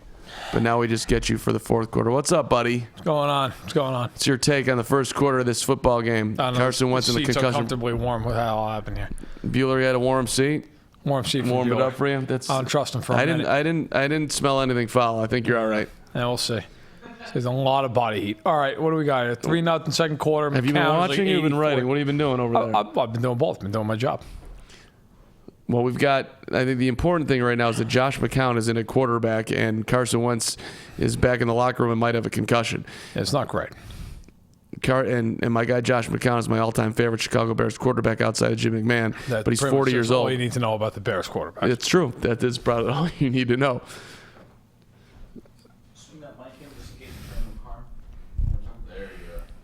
Wow, Chris Collinsworth is saying it's because they're showing the highlight with Carson Wentz getting hit that some of the worst concussions he ever had was getting hit in the back of the head, which is where Wentz got hit. By the way, it's his first playoff game ever today, and you didn't even make it through one quarter and got concussed. That sucks. I'm not blaming him at all. People get hurt. 3rd and 9, dump off. That's not going to do it. No. I mean, I love Josh McCown, but this is going to greatly impact this game. We got a flag here that might give the Eagles a first down if a little hand to the face here, perhaps. Yeah, looks like it. Look, at some point here, and it's on the Eagles. Block on the back of the Eagles. All right. If McCown has to play for an extended period in this game, like at some point they're just going to have to trust him to throw the football. Now, they're only at 3-0 right now, so they're not at that point. But if they get to a juncture in this game where they're down 10-0 or they're down 13-6, like he's going to have to rear back and throw the football. They're not going to be able to just run the ball and run the ball and run the ball. But the Eagles know how to deal with injuries because no one's had more of them this year. Let's, as we continue to monitor what's going on in front of us, let's go through your NFL weekend here, Verderam. Okay. And we'll start with the Buffalo Bills up 16-0. And everybody was killing on Bill O'Brien. And by the way, he deserved it. And then I thought he even deserved it. I actually thought the worst thing that he did the whole day was on 4th and 1 at the 30. You have an opportunity to kick a field goal. You go up 6. He goes for it to try to end the game, and you don't get it. You give it back to him, and now all of a sudden you're in overtime, and you very easily could have lost. I mean, it's rare that a coach can single-handedly lose a football game for you, but he came damn close. He sucks. He's a terrible coach. And they're very fortunate they won that game. Look, part of the reason they're down 16-0 is because they looked like they didn't know there was a football game for 2.5 quarters. They looked totally unprepared, and they looked totally unprepared last year. If you remember last year when they played the Colts in the wildcard game at home, they were shut out in that first half. Again, it's the only way you play that poorly in the first half is if you were just simply unprepared, not ready to play. Now, that's not to say that the players don't take some blame in that too. I mean, at some point, you've got to make a play, do something, but their game plan was awful. They looked like they had no idea that they had a game on Saturday afternoon. So they ended up winning partially because Sean McDermott also had a meltdown on the sideline in the second half of that game. And Josh Allen looked like he didn't know the rules of football. But it was It was an entertaining game, but it was a bad game. Like, neither one of those teams played what I would call a good football game. I thought it was wildly entertaining, and I thought the Deshaun Watson gets crushed by two people who were twice his size in overtime and somehow spins away and completes the biggest pass of his career that sets up the victory. That was an amazing moment in time, and now we're going to get to see him take on Patrick Mahomes and the Kansas City Chiefs at Arrowhead. Yeah. It's a hell of a matchup. Honestly, though, like, he was mostly terrible throughout that game. Like, are we going to – I mean, honestly. It was a great play. It was a great play. Prior to that play, he had played 4.5 quarters and thrown for 200 yards. Bill's got a good defense, though. And he took 1 million sacks, a lot of which were on him. Not getting rid of the ball, staying too long in the pocket. Like, look, I don't do this whole Twitter thing where people go berserk over one play. Like, look, it was a great play. The rest of that game, he was not good. He was not good in that game until that play. Well, I thought he was under duress for a large portion of that game and showed a ton of heart getting away from a lot of pressure. He was able to pick up yards on the ground. I think he ran for 55. And what was he, 20 of 25? Yes. I mean, I didn't have any real problems with how he played. I thought until that last play, he played better. There wasn't any signature moments, I'll give you that. But he played better as the game went on. But he was not good, man. If Josh Allen doesn't just completely fall apart in the second half of that game, they win that game going away. Like, they lost that game because Josh Allen fumbled the ball at midfield. The Bills had 1 million opportunities to put that game away, couldn't do it. Now, look, that's not Sean Watson's problem, and he did enough to come back and win that game. I give him a lot of credit for that. But I didn't feel like, wow, he played spectacular football down the stretch. I thought he had one great play, but I didn't walk away from that saying, wow, he was phenomenal in that game. He wasn't. He was better than Josh Allen.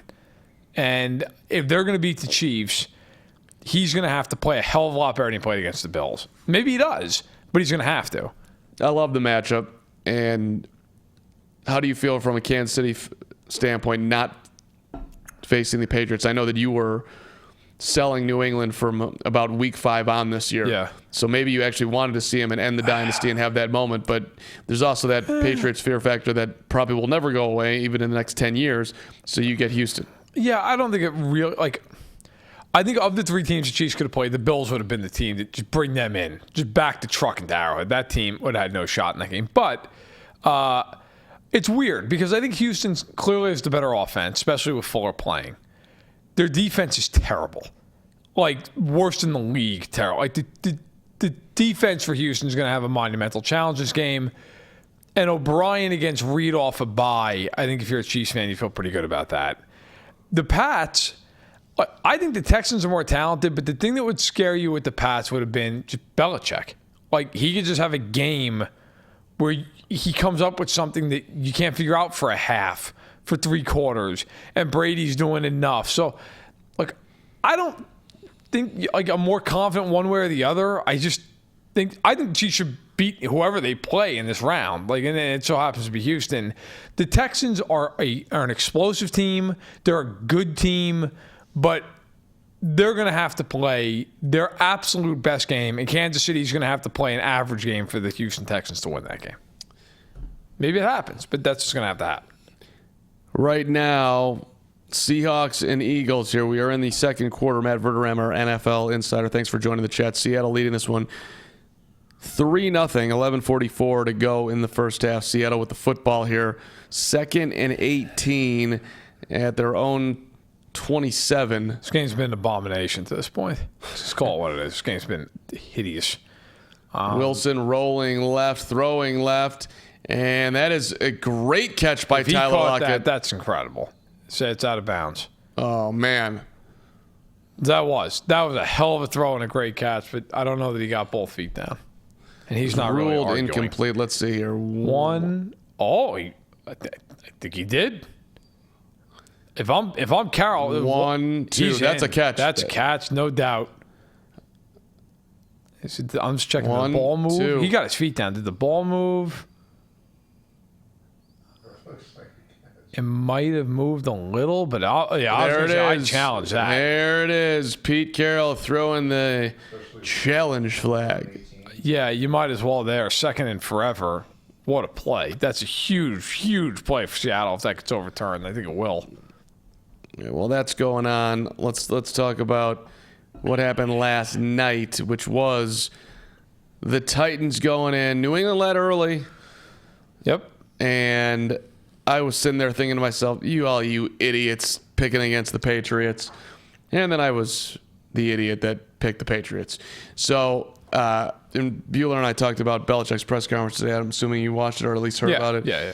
I'm not talking about the future. I won't talk about the future. The future sucks. So, no, they're not commenting on what's going to happen. What do you think is going to happen? I think Brady will be back. Do you really? Yeah. I've thought about this and I've gone back and forth. And I wrote a really amazing piece on it? Yes, but I was going to say long, but it wasn't that long. It was probably like 600 words. I think they really look, okay, so when you have the Pats situation, what it comes down to is they're projected to have just under $50 million in cap space. They have a lot of free agents. Devin McCourty, Kyle Van Noy, Joe Thuney, Landon Roberts, obviously Brady, on down the line, Jamie Collins, a few other ones. If they sign Brady to even a near market value deal, he's at least chewing up $25 million of that cap. Once you factor in teams always like to have $4 or $5 million left over to play with, draft class, they could sign a few of those guys I just mentioned, and then that's it. They're not going to be able to retool this whole team. They're going to have to just pray that their draft class is really, really good. And they don't have a second-round pick because they traded for the corpse that is Mohamed Sanu. So, why would I take that route? Because what is your alternative? Your alternative is you sign more of those guys I just mentioned, then maybe you sign some outside free agents and you reprogram that offense. But who's your quarterback? And I don't want to hear Jared Stidham. I don't want to hear Philip. Who's your quarterback? Rivers is worse than Brady. Cam Newton doesn't fit that offense at all. How about the Bears trade Trubisky to the Patriots? Yeah, that's not happening. He sucks. They're not trading for Mitch Trubisky. Who realistically are the Pats going to get? The answer would have to be they'd have to draft one and start a rookie. And if you're Belichick, you're 68 years old in April. Do you want to do that? It'd be one thing if they thought they could get Joe Burrow or something, but that's not happening. Do you want to draft Jacob Eason and just hope for the best? I get your point, but you're going to have to move on at some point. Which is why, when you rewind back and, there was the whole Garoppolo and seemingly trying to hang on to him, and Belichick wanted to move on then because he saw this coming, what's going to happen here when Brady leaves and we don't have anyone and I can't win, and then we're just going to try to keep on holding on and holding on and holding on. Right. And now we're here.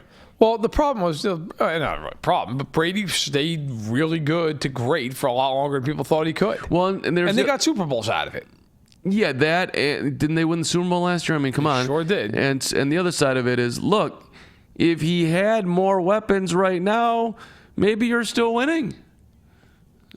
It's possible. It's possible. I mean, and by the way, it was ruled a catch for Seattle, so they're now near midfield as we're coming back to action here. Doug Peterson looked like he was going to have a meltdown there and was acting surprised like that. That was a no-brainer. That was a catch all day. Yeah, I was going to say, I don't know why it's a big shock to Dougie there. But look, I just think if you are New England, you have those two options, and maybe there's option C that I'm not aware of, I'm not looking at, but Teddy Bridgewater? He's not better than Brady. Are you sure? Yes. The one dude, look, I don't know about Brady's still. I don't know about that. Teddy Bridgewater's better than Tom Brady. Right now? Yes, right now. Teddy Bridgewater stepped in this year. It was very good. And averaged 180 yards a game on a team that throws for 300 with its eyes closed. Yeah, but okay, he's going to be 43. Fine, man. He's going to be 43 years old. Are you really going to try to squeeze more out of the? Let me ask you. Let's put this. Let me put it this way. Yeah. They signed Teddy Bridgewater. Okay. Is Teddy Bridgewater beating Mahomes, Lamar Jackson, any of those kinds of guys in a playoff game? Depends how good the Patriots defense is. Depends what he's surrounded with. I mean, he's not going to do it by himself. But then isn't that the same argument for Brady? Yeah, but you're talking about a guy who's going to be 45 years old. Bridgewater isn't a guy for 3, 4, 5, 10 years.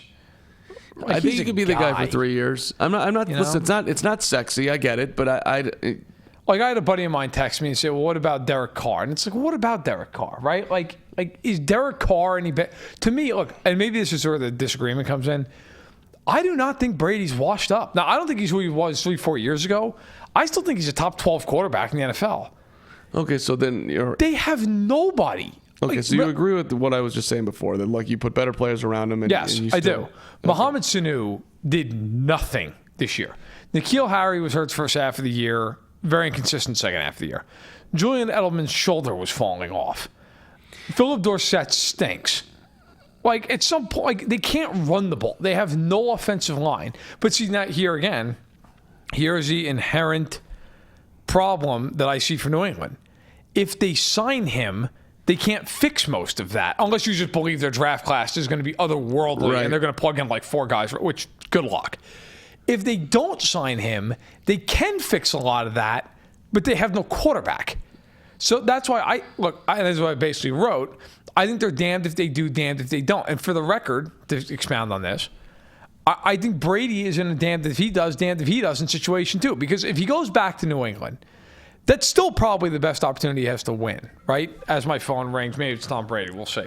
Let's see. Is it Tom? Is it Tom? I think it's Scott Pioli. Nope, my wife. Okay. Nice picture. You want to answer? You can talk to her. Why don't you go ahead and answer? What the hell? I mean, this is the live stream. Let's let Verderam talking to his wife. Hey, what's I am up? currently live broadcasting, and so our phone call is going out live to the internet. What's going on? Remember when you guys got engaged in front of the camera at the old FanSided office? Carm's talking about our engagement now. What's going on? 3rd and 14, pass is incomplete. So there is a flag, and Seattle will punt it away. It's going to be delay a game. So that is a 5-yard penalty. Live stream. So our phone call is currently going out live. So what's going on? I mean, they can't hear you, so whatever. But I can hear you. You love Matt that much? That's so adorable. So I'm doing a live stream. That's it. You tell her you're cheating on her. So, all right. Well, enjoy the rest of the day with the Queen. Have a great day. I'll talk to you later. Oh, okay. That's good. All right. Sounds good. Love you too. Bye. All right. So see, that's for anyone out there. You answer the call when it's your wife because you don't want to be sleeping on the couch. Good suggestion, Matt Verderam. Your wife calls, answer. Always answer. You know what's going on with me right now? My phone. Well, no. Jeez, Verderam, still down. Hey, you took a shot at my daughter a few weeks ago. So what did I say about Maisie? Called her a name you shouldn't have. What did I say? You called her a name. I said. You're lucky you didn't get hit. All right. 8:55 to go. Seattle's punting. Did I B-worded Maisie? Yeah, my 2-year-old daughter. You're lucky you didn't get rocked. That was good. That's good radio. It wasn't on the radio. It was just in the office. Right now, my phone. Right, that's right. Just so you know, I know this is a very big live stream topic, but my phone won't dial out and or accept calls. That's hilarious. So I can't communicate. Good. You can text me, but nothing else works. By the way, all right. So we got people in the chat here. I think Ben says I think the Brown Gordon Gamble messed up the Pats this year. Ben, I think there's some truth to it. Like they really bet the farm, I think, on that they could rein in Antonio Brown, and that Josh Gordon was at least. By the way, just turn your phone on and off, you'll be fine. No, I've done that a million times. Thank you very much. You think I haven't done the on-off trick? You don't know how to work a power draw. I figured you might not know how to work phone. So, but Josh Gordon, doesn't work out. They cut him mid-season. Then obviously gets suspended again by the league when he's with Seattle. So maybe New England knew something that we didn't. Maybe not. Who knows? But the Brown thing, look, if Antonio Brown's in that locker room, maybe he completely nukes it, and that's just a complete mess by October. But if he had played against New England, or against Tennessee rather, for New England, they probably win. Like, he's a complete game changer. But that being said, I don't think I could blame any team for not wanting Antonio Brown. He's a complete disaster right now. So I get it. And All I they care have to cut him. about, by the way, right now is that Josh McCown leads the Eagles to victory. That would be so freaking This amazing. is outrageous. And now that Wentz has been out this long, you wouldn't think he's coming back.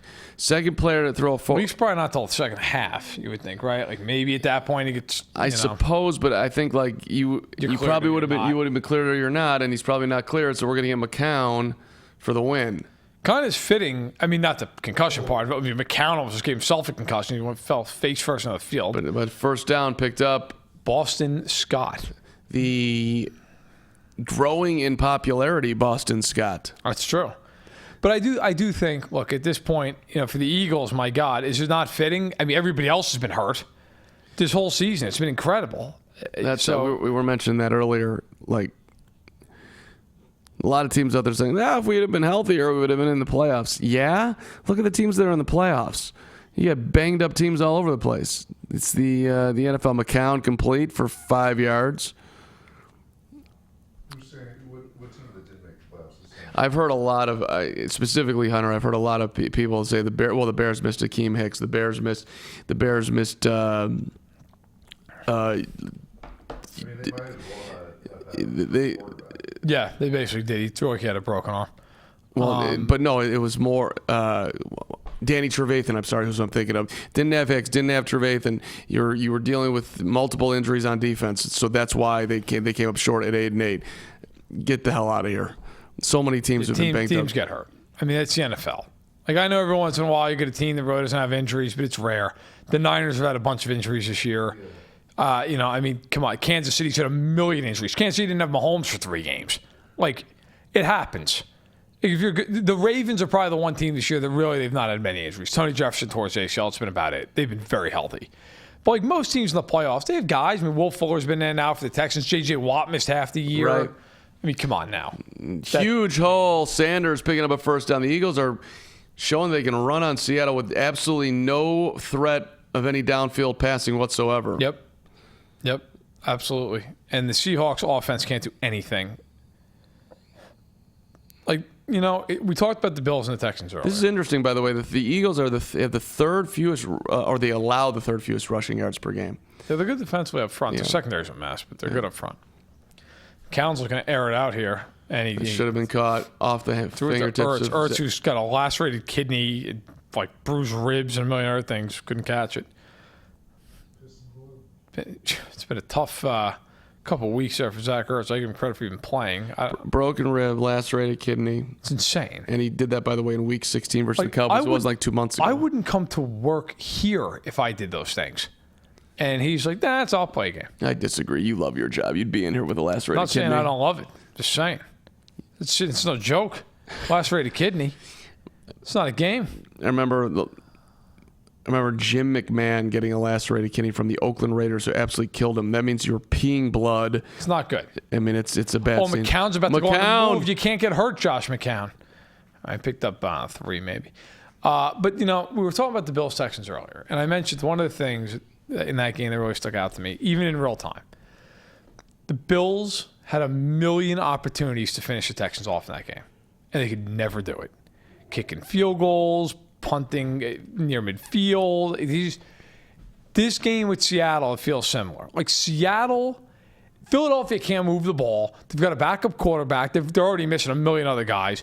Seattle's had a million opportunities to get up 10 points, 13 points. They can't do it. It's 3-0. When you let teams hang around, especially when they're at home, when you let teams hang, eventually Something happens. You break down a coverage, somebody hits a bomb deep down the field, you have a turnover, and all of a sudden you're losing, and you're like, how are we losing this game? It's one thing when you do this and you're playing the Jets. It's another thing when you do this and you're playing a playoff team that is a very good team. Like, the worst team in the playoffs is a good team. And Seattle is just letting Philly hang. And by the way, if you're these two teams, and I mean no disrespect to Green Bay, you're sitting there after what happened earlier today going, if we win this game, we don't have to go play the Niners. We go play the Packers. If we can win that game, that game's not crazy to go up there and win that game. I mean, I think all the games going forward are pretty much a toss-up. I mean, Kansas City's going to be, what, a 5-point favorite? 10. 10. Wow. It's a huge line. That is... It started at 7.5. Ravens started at 8.5. The Ravens are now a 9.5 point favorite. Chiefs are 9.5 to 10, depending on what book you look at. Okay. It's too big of a line. That line's way too. It's too big of a line. I would have said 6.5, 7. I think what people I are guess betting more so on, in the NFC. I think what people are betting on at both those games is that those two teams are home coming off byes. Although the Niners are favored by 7. Good God. Okay. The thing that's hard for any of these teams on the road next weekend is the typically, the better teams at home, obviously the better seed, and they're coming off of a bye week. That makes it very hard. True. You're beat up. Houston basically played 5 quarters. Now they got to turn around and go up to Very physical Arrowhead. game, too. And it's going to be outside, 20-some-odd degrees. The Chiefs are used to it. Houston plays indoors in Texas. It's just, now I'm not saying they can't win the game, but it's just that stuff adds up. Josh McCown is running RPOs and picking up 10 yards. Place is going crazy. Philly's going wild. Russell Wilson can't even believe this nonsense. You gotta be kidding me. This is ridiculous. I mean, Seattle loses this game, they should be contracted. I mean, my God, Philadelphia's basically playing with you, me, and 9 guys out there right now, and finding a way to move the football. And now somebody's hurt on Seattle. I can't see who it is. Cannot see any part of that number. It looked like, Ziggy Ansah. 94. Ziggy Ansah should be a hit. He's a good player on the outside for them. Seriously, how do you not love Josh McCown? Oh, you have to. Also, one of the nicest dudes you met at the Super Bowl last year. One of the nicest guys you'll ever meet. He was there with his dad watching the game. He's just a straight good dude. Great dude. Teammates love him. Did you see the piece I asked Bueller earlier in NJ.com this week saluting Josh McCown? I did not see it. This is his first playoff game he's ever played in. Is that right? Yeah. Hunter's telling us it's the first playoff game of Josh McCown. I would not have thought that. Played for none of them have been good. By the way, Brandon Graham ruled questionable to return per Kimberly Martin of Yahoo. So There we just a go. Heads up. See if there's any other updates going on. This is what they wrote in NJ.com. The Eagles might not be here if it were not for McCown. Behind the scenes, the 40-year-old backup has played a vital role in the Eagles' resurgence, both as a confident for franchise quarterback Carson Wentz and as a leader, mentor, and motivator for the team's younger players, especially at wide receiver. McCown is the adult in the room, 9 years older than the Eagles' quarterback coach Press Taylor. Think about that. It's crazy. Well, he's done a really nice job throughout his career of being a pro, staying ready. Right. There's no way you would be in the league I was at going to this say, point. that's why, right. Exactly. Which is a great lesson, by the way, to one and all. Be a good teammate. It comes back to you. That's what I strive to do every day. Me too. I'm an ideal teammate. Just ask anybody around here. They Fair love me. enough. We get the office party Thursday. Going to get after it? You're going to come out and be a good teammate? I am coming out for... Little 7 and 7. Little, Is that what you're going to do? A little Seagram 7? We'll see. I don't know. If I get a hotel room, yeah. I don't have to work Friday, so hell with it. Are you going to bring the family down, or are you just going to go rogue? Can't do it. Stuff's got to work. So wife will be at home, daughter will be at home, and so I'm not going to be an embarrassment. You're going to get that level of a hall pass? I don't see you getting that level. Oh yeah, she's good. I don't care.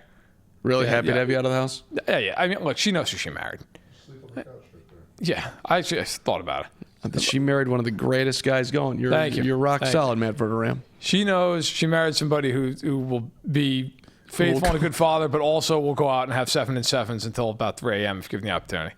Go extend. I wish I would have met pre-Steph I was a good time in college. Extended stay at Fado's We'll be at Irish the Pub. Super Bowl. You might get a good look at, That's a working week, buddy. It is a working week, but let's face it, Stop the big game and then you get to it and it doesn't. that's true. 'Cause you're so busy. That's always the thing. I always think at night, you always think because for me, I'll do the press conferences, I'll write my stuff. But, like anything, I mean, eventually you're done for the day. But the Super Bowl, you're not done till about 10 o'clock at night. The only night I went out and went to a party at all last year was on Tuesday, and they had the media party. That was it, Although Miami, I will say this. It's in Miami this year. Even if it's like Saturday, which is kind of the down day, I really want to get to a nice cigar shop, get a big fat Cuban, and smoke that bad boy. There you go, Verderam. That I want to do. Why don't you bring that into the media room, just hang out. A couple of bourbons and just enjoy it. That I'm going to do. I got a buddy of mine who's down there. I won't say who, a fellow writer who also enjoys little cigar, a little bourbon, a little scotch. So we'll have to find some time during some downtime. You are learning about Matt Verderam's coverage of Super Bowl week right here on FanSided Live. That's right. I get the job done, and then I go out and I kick back. Have a little bourbon. I got you. Nothing wrong with that. Our guy Boston Scott just got blown up. It's not ideal for Boston Scott. Also, here's what happened to Ziggy Ansah. Ooh, got kind of jammed Hip up to on the Griffin. hip to the head. Yep. This game is just forever insane. 3rd and 11. If you're Philly right here, Eagles, this has to be the safest play call on earth. Eagles at the Seahawks 25. Here is your safest play call. Little 3-yarder to Boston. Except they lose 4 yards. 3 yards, yeah. So now it's a 47-yard field goal here. About 3.5 to go. Clock running. I hate that call right there. Let Josh McCown air it out. I was going to say what it is. This game's an atrocity. Offensively. Defensively, nice game. But, I mean, my God, these teams offensively.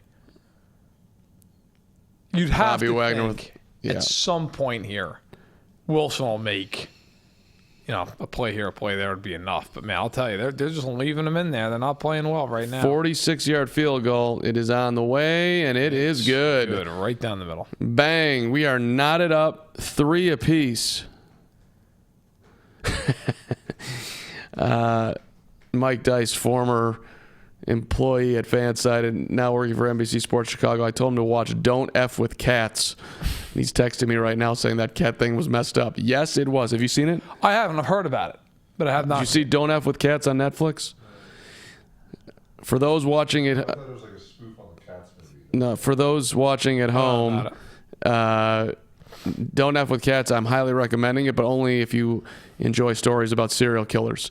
Because it's not about the fluffy cat. It's about a dude who starts out killing cats and graduates along. I hate cats, so that might. Yeah, well, if you hate Our cats video like Hunter, producer says he hates then cats, you so won't, he's on board. Then you won't mind the way this film starts. It's a 3-part documentary on Netflix. Oh, okay. Luca Magnotta. Is I've heard his a name. lot of people say they really liked it. So It was incredible. I might have to watch it. I mean, I did spend three and a half hours watching The Irishman this weekend. how was that? Excellent. Really? Really enjoyed it. Really enjoyed it. Now, I will say, I broke it up. I watched an hour and a half. Then kind of took a little bit of a break. Then watched the last 2 hours. Now, I watched the first 5 minutes and was bored and turned it off. Oh, come on now. I love De Niro. I love Pesci. I love Scorsese. I'm also like, listen, I love The Sopranos. I'm Italian, so I felt like I had like an obligation to watch it. Really, How many times can these guys do the same exact movie? Who cares? Hopefully another 50 more times. My only wish is that there should have been a little bit more crime. But I was a big fan, and Jimmy Hoffa is buried under Giant Stadium.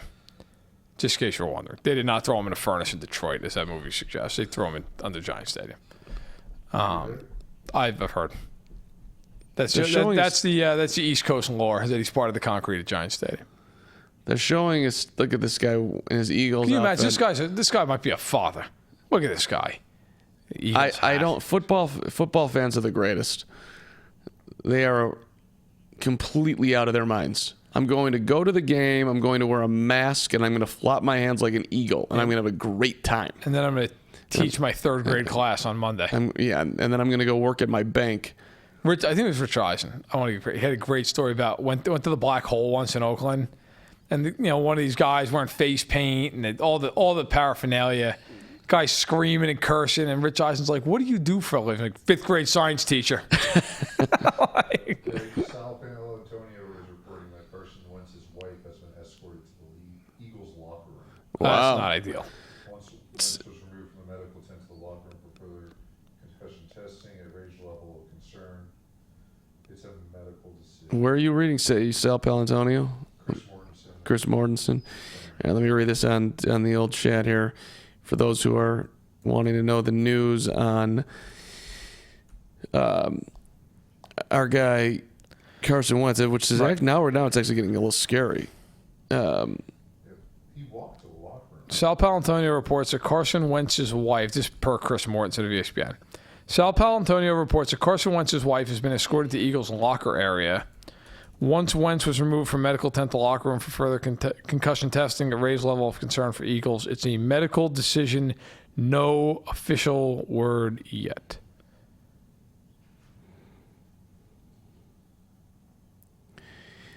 That's interesting. I don't quite I mean, if he just had a concussion, would you bring his wife down? Am I going too far? I just don't know. I don't know. I was gonna say, it doesn't seem like it's of no concern. I would say that. But I'm just saying, in the standard concussion protocol, do you bring family members to the locker room? I wouldn't think. Like, this feels, I don't want to speculate because don't do it. That would be speculative. Thank you, Hunter. But we've seen scary things happen at stadiums, and you're always happy actually that they do happen at stadiums because you do have the best doctors there. So any medical attention that he's going to need, whatever that would be right now for Carson Wentz, is going to be available to him. So hope it's not anything more serious than your standard concussion, which is plenty damn serious as it is. Right. Never had one myself, but certainly don't want one. It's not great. And I had a few growing up, and they are. And I was an NFL player, so I can't imagine what it's like to then go back play an NFL game. I think I had two, and they're not pleasant. But yeah, I mean, dangerous stuff. Hopefully, Wentz is okay, even if he's not for this game, obviously. Mike Zimmer did a hype video. It's about going to San Francisco. Yep. Apparently, it's the most boring thing ever. We're going to watch it here, me and you, Verderam, for 5 seconds. Let's see what he says here. Hey, Vikings fans. I'll see you in San Francisco. Now let's go get it. Hey, Vikings fans. It looks like he's like being held against his will. Which he probably is, actually. He probably did not want to do that video. And here we are. Hey, Vikings fans. I'll see you in San Francisco. Let's go get it. What? It's not ideal, but he's also probably feeling pretty good because a lot of people speculated that he might be out of a job if they had lost that game. Well, which would have been ridiculous. I agree. He's a good head coach. This idea that they were going to fire him so they could put Kevin Stefanski in there, like, do you know Kevin Stefanski's good? Because no proof of that. 3rd and 4, and a huge gainer to decaf Metcalf. Oh, and he goes head over heels out of bounds. Clean hit, but out of bounds at midfield. LeBlanc just sent him flying. Is Mary coming in for the third quarter? It's Schmidt. Patrick Schmidt. Patrick Schmidt's making a move. Where's Hill? What's he doing? He's coming in for the fourth quarter. Hill's going fourth quarter. What are you doing? When's Bueller coming back? Eat another piece of pizza and right. Did you go pepperoni sausage? We'll see what's left. Did you see the popcorn I brought in? The Moose Munch? Yeah. I'm going to hit that something fierce later. Yeah, and then after today, my God, I got to rein it in. Do you understand how I just think about you, Verderam? When I saw a Moose Munch, I'm like, you know what, Verderam would love a Moose Munch. I appreciate it. Chocolate. I spent last year losing a bunch of extra tonnage, and I am in no position to gain any of it back. I walked in the office and I said, "Control yourself. Do not eat." And in 3 minutes, I had 3 pieces of pizza. I did the same thing. I mean, that was exactly what I said. There's going to be food in there. Don't eat it. And just cranked out 1 piece of sausage. Oh, I gotta have a pepperoni. Oh, 1 more pepperoni. Yeah, we were gonna get barbecue. You can't even believe. I still might get it. We'll see how things play out. I don't know. I'm just kidding. I probably won't get it at this point. But it is great. 1:47 to go here. Yeah, they're moving into field goal range. I mean, not quite there yet at the 43, but 1st and 10. They got plenty of time. Back to pass, looking left, throwing left, open, Metcalf. Ooh, maybe that's Lockett. I'm sorry, Lockett. It would have been a nice play because LeBlanc had decent coverage, good coverage. Just overthrown by a hair.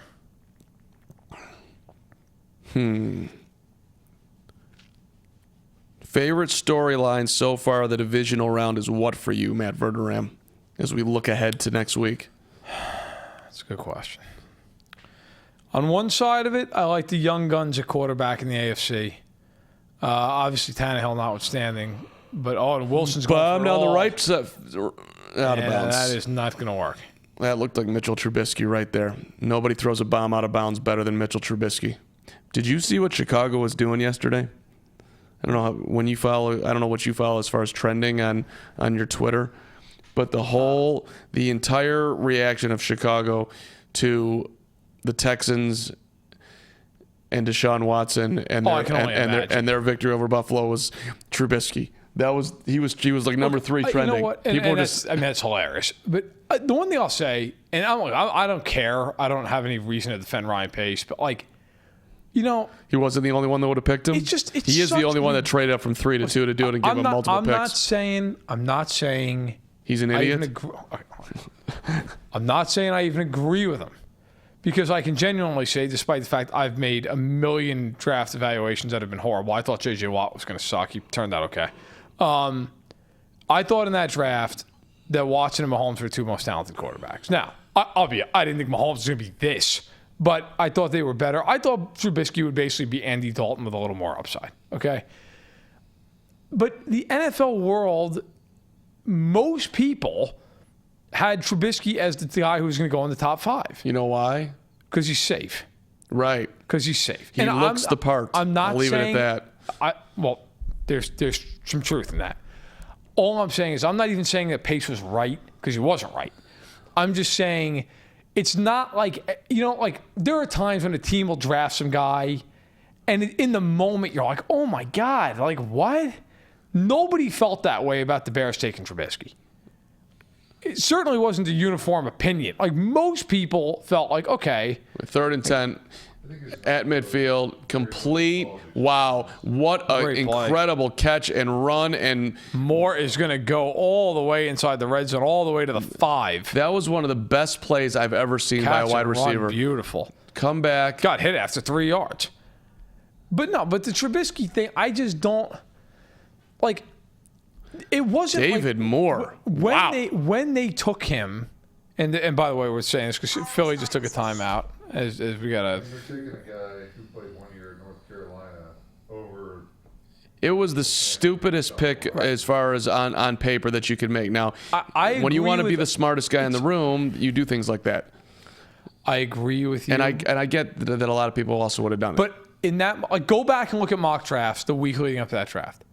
Everybody had him as the first quarterback off the board. Everybody. It wasn't like he was supposed to go 25th and they took him 2nd.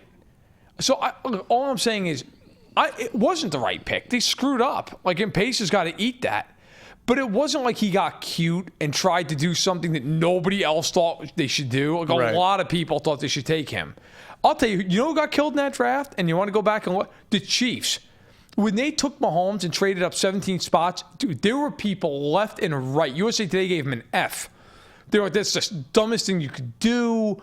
That he's a project. He's never going to be a starter. I mean, it happens, man. It just happens. It does. Misdirection, incomplete, but intended for Tyler Lockett. It turned out to be a horrible pick. It did. It turned out to be the wrong pick, and he's got to eat that forever. But it wasn't like the Bears did something that was just, oh my God, how could they have ever done that? He wasn't supposed to go for another 25 picks. That's all I'm saying.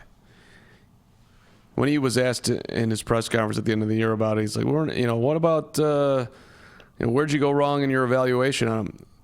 Well, we're not there yet. He's still holding out hope. Because he knows he's getting fired if it doesn't work. Well, see, to your point, though, I think people make mistakes. You move on. Look, hey, man, we swung and we missed. I agree. And if you all think that I don't know anything about football because of one draft pick, I'm going to beg to differ.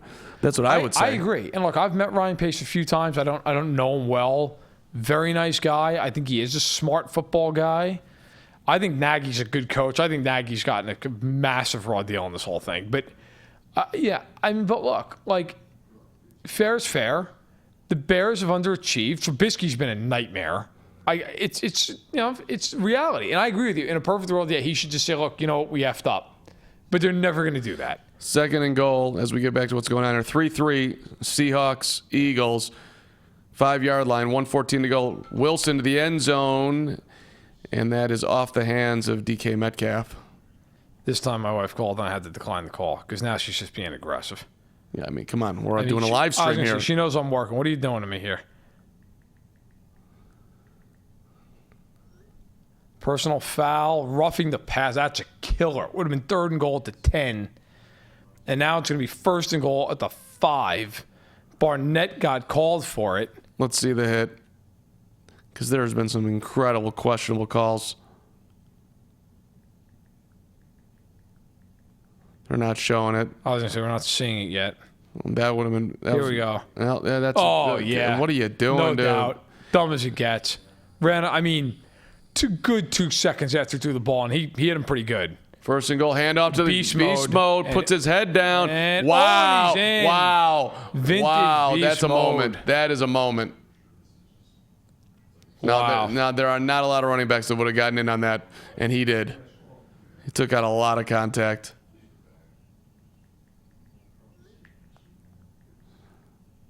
That's awesome. Great play. And We're that's a gonna- huge drive right before half. Hey, Marshawn, we've lost 3 running backs. You want to come in and help us? Yeah. Sure, no problem. Great job. What did he just earn for that run right there?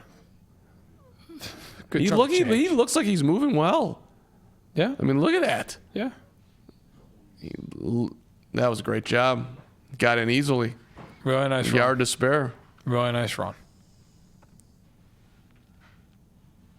Trains like a boxer is what Chris Collinsworth is saying right now.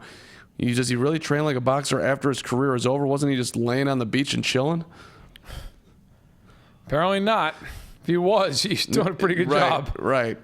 That's the thing too, right? Your entire life you grind to get to this level. Yep. And then you retire. Like, oh, well, now what do I do? Oh, I don't go to the gym anymore. Yeah, I a know. lot of these guys, they keep on going to the gym. Maybe not the way they it's did. routine. Right. That's what they They do. have nothing else to do. It's a great run. Jeez, he just ran over Malcolm Jenkins. Malcolm Jenkins looks like me trying to tackle him on that play.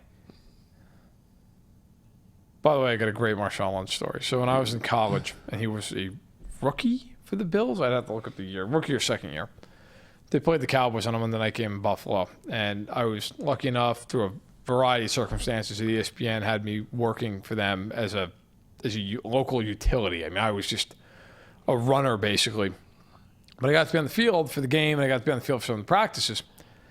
And Marshawn Lynch is running around the practice field and just, like, as practice is kind of winding down, you hear, like, this, like, ring going off, and you can't figure out quite where it is. And he just pulls his cell phone out of his, like, warm-up pants. He's like, "This is Marshawn." Like, what? He just had the phone out there. You're like, okay. But, man, He's one of my favorite players. That's to watch. awesome. It was great. It was great. It was during a practice. I mean, it was fine. It wasn't anything like, but it was just funny. Like of all the guys said, Scotty, like, all right, man. Yeah, he's got to do business. Maybe it was a Skittles guy. Could have been. I don't know, but it was Maybe great. he's making a endorsement deal on the fly. Career postseason rushing yards 948. That's 8th in NFL history. Did I just read that right? Yeah, for postseason, yeah. 6 100-yard games. That touchdown, if you're Seattle, that's a big one going into the half. Now you 6 got 15-plus yard touchdowns in the postseason. That's number 1 in NFL history. Wow. In the playoffs. In the playoffs. Yeah. When it matters most. No, yeah. I'm That's saying. kind of that's amazing. Jumped, gave him a free 5 yards. So the Eagles now first and 5 rather at the 30. The minute 6 to go.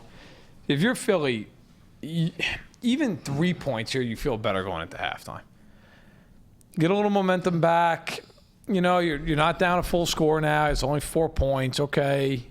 You kind of get in and regroup a little bit. I think it's an opportunity to let Josh McCown get a little bit of rhythm here. You can take a slightly larger gamble because there's only 106 on the clock. Let him throw the ball downfield. I agree. That's underneath to Goddard. Yep. First down. So under a minute, you're nickel and diming your way down the field is not going to work here.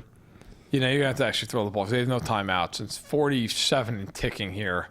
And this is where not having one. Then they He jumped. just moved. And that's going to be a 10-second runoff. So they wasted all that time, and it's a 10-second runoff. And they have no Peters timeouts. Flinched. Right, they can't stop it. This is where not having Wentz hurts because McCown's not had to do this all year long. So you're totally out of rhythm, totally out of practice. And this is where, it shows up a little bit.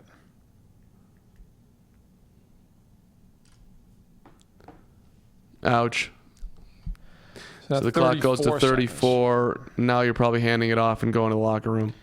See, but this is where if I'm the Eagles, I'm still trying to move the ball here. Like, you're at the 30-yard line. So you need what? 30, 35 yards to have an attempt, like try. 40. The kicker's Now got a what? huge leg. I'd try. Now they're still wasting time. I mean, this is a disaster. What is this? Snap the ball. I mean, God, McCown just taking forever. Now I thought he was going to get sacked. Got out of it. Just threw it in. Now I'm with you. Now it's 16 seconds. Just take They it wanted at halftime. McCown got dumped to the ground. The Eagles bench is looking for a flag. No, not giving you that. You deserve to get dumped there. Now hand it off and go to the locker room. Yeah, I didn't think it was a late hit in real time. Nah, it's fine. Come on now. Come on, he got hit as he was throwing. I mean, he didn't have to push him to the ground, but like let's have just a. And you know what? I'm sorry, and I know some people argue with this. It's the playoffs. Like, if it's an egregious call, then call it. But if it's some ticky-tack thing, Which is what that was, let it play. Let him play on. The key is going to throw again here, and he's going to get sacked, and that's how the half ends. Eesh. Not great. Not great if you're Philly and somebody else is hurt now for the Eagles, and that looks like it is Miles Sanders. He's been dealing with an ankle injury, but now he's holding his hip. Oh, his hip, yeah. That sucks. The Eagles, man. I can never remember a team have more injuries in this game. Do you believe the Cowboys couldn't win this division? It's unbelievable. It's a hell of a statement on them. All right, halftime it is. Tarico is saying there's news with Wentz. They're going to bring it right to him. I don't know if he actually knows anything that we don't, because we are paying attention to Twitter as well. I never know. What'd you think? Actually, I know what you thought because I read what you said on Twitter, but people are complaining that there should have been a pass interference on Kyle Rudolph. By the way, the Cowboys officially fired Jason Garrett. Did they do that 3 days ago? Now it's the official? No, he's been whining and whining and whining. I saw the Please whining keep him. thing. Now but he's finally fired. So he's actually fired. It's just ridiculous. oh my God. What's next for Jason Garrett? I think Hunter's asking what's next for Jason Garrett. I think he should work at a bank. I think he'd be great at Chase. He'll go be an assistant somewhere, and then eventually he'll get another head coaching job because that's just what happens in the NFL. Just be a commentator for a year and then be the head coach the next year. Yeah, some team will give him a job. Some team will say, hey, you know what? He's been to the playoffs a few times. He's won a few divisions. We believe it. I don't know. I don't think he's ever getting another head coaching gig. Assistant job for sure. If Norv Turner got multiple jobs, 3 to be in fact, Jason Garrett's getting another job. McCarthy went out with like people saying he did nothing and he was just lucky to have Aaron Rodgers. Now he's getting multiple interviews. Like you take a year off. He's getting a job. He shouldn't, but he's gonna.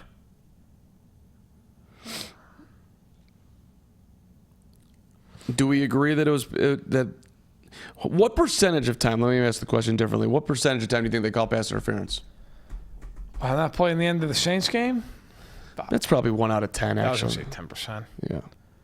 yeah. Listen, you know what? I get Saints fans are really sensitive about it. It wasn't pass interference. Like, just stop.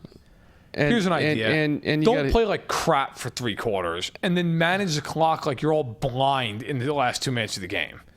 Like, what was just your stop. biggest problem with the clock? With the not time out before the 2-minute warning? Well, a few things. Look, I actually, to be fair, and I think I was wrong, but I said too, like, hey, they shouldn't take a timeout for a 2-minute warning. If they had, though, it would have saved them 40 seconds on the front end.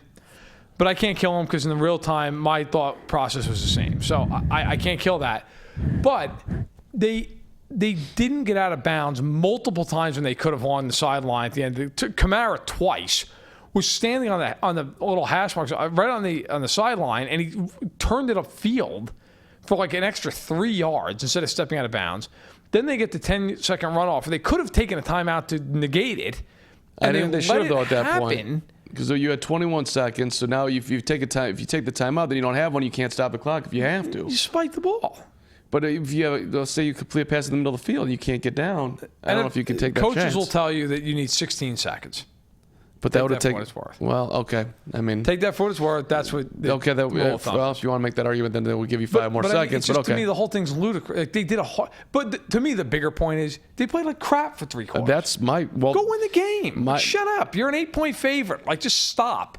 Bad calls happen in football games, and that to me wasn't even a bad call. I don't think it should have been called. Well, my point was that look, you got the game to overtime. All you had to do to even have a shot at it was give them out of the end zone. Touchdown. Yeah, I mean, come on. Shut up. Like, it's enough. You know what? Fans always love to blame everybody else other than their own team. And you know what? How did that game start? Okay, let's take it back from the top. Minnesota gets the ball to start the game. Thielen fumbles the ball. Saints have the ball down deep in Minnesota territory to start.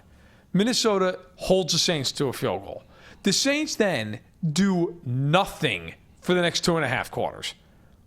Win a game by moving the ball, by gaining some yardage, by scoring some. I mean, they did nothing for the first 3 quarters. You deserve to lose. They weren't the better team in that game. They were awful. Taysom Hill was the best player in the Saints by a mile. That's not ideal. Trying to see if we're going to get any update here on Carson Wentz. Right.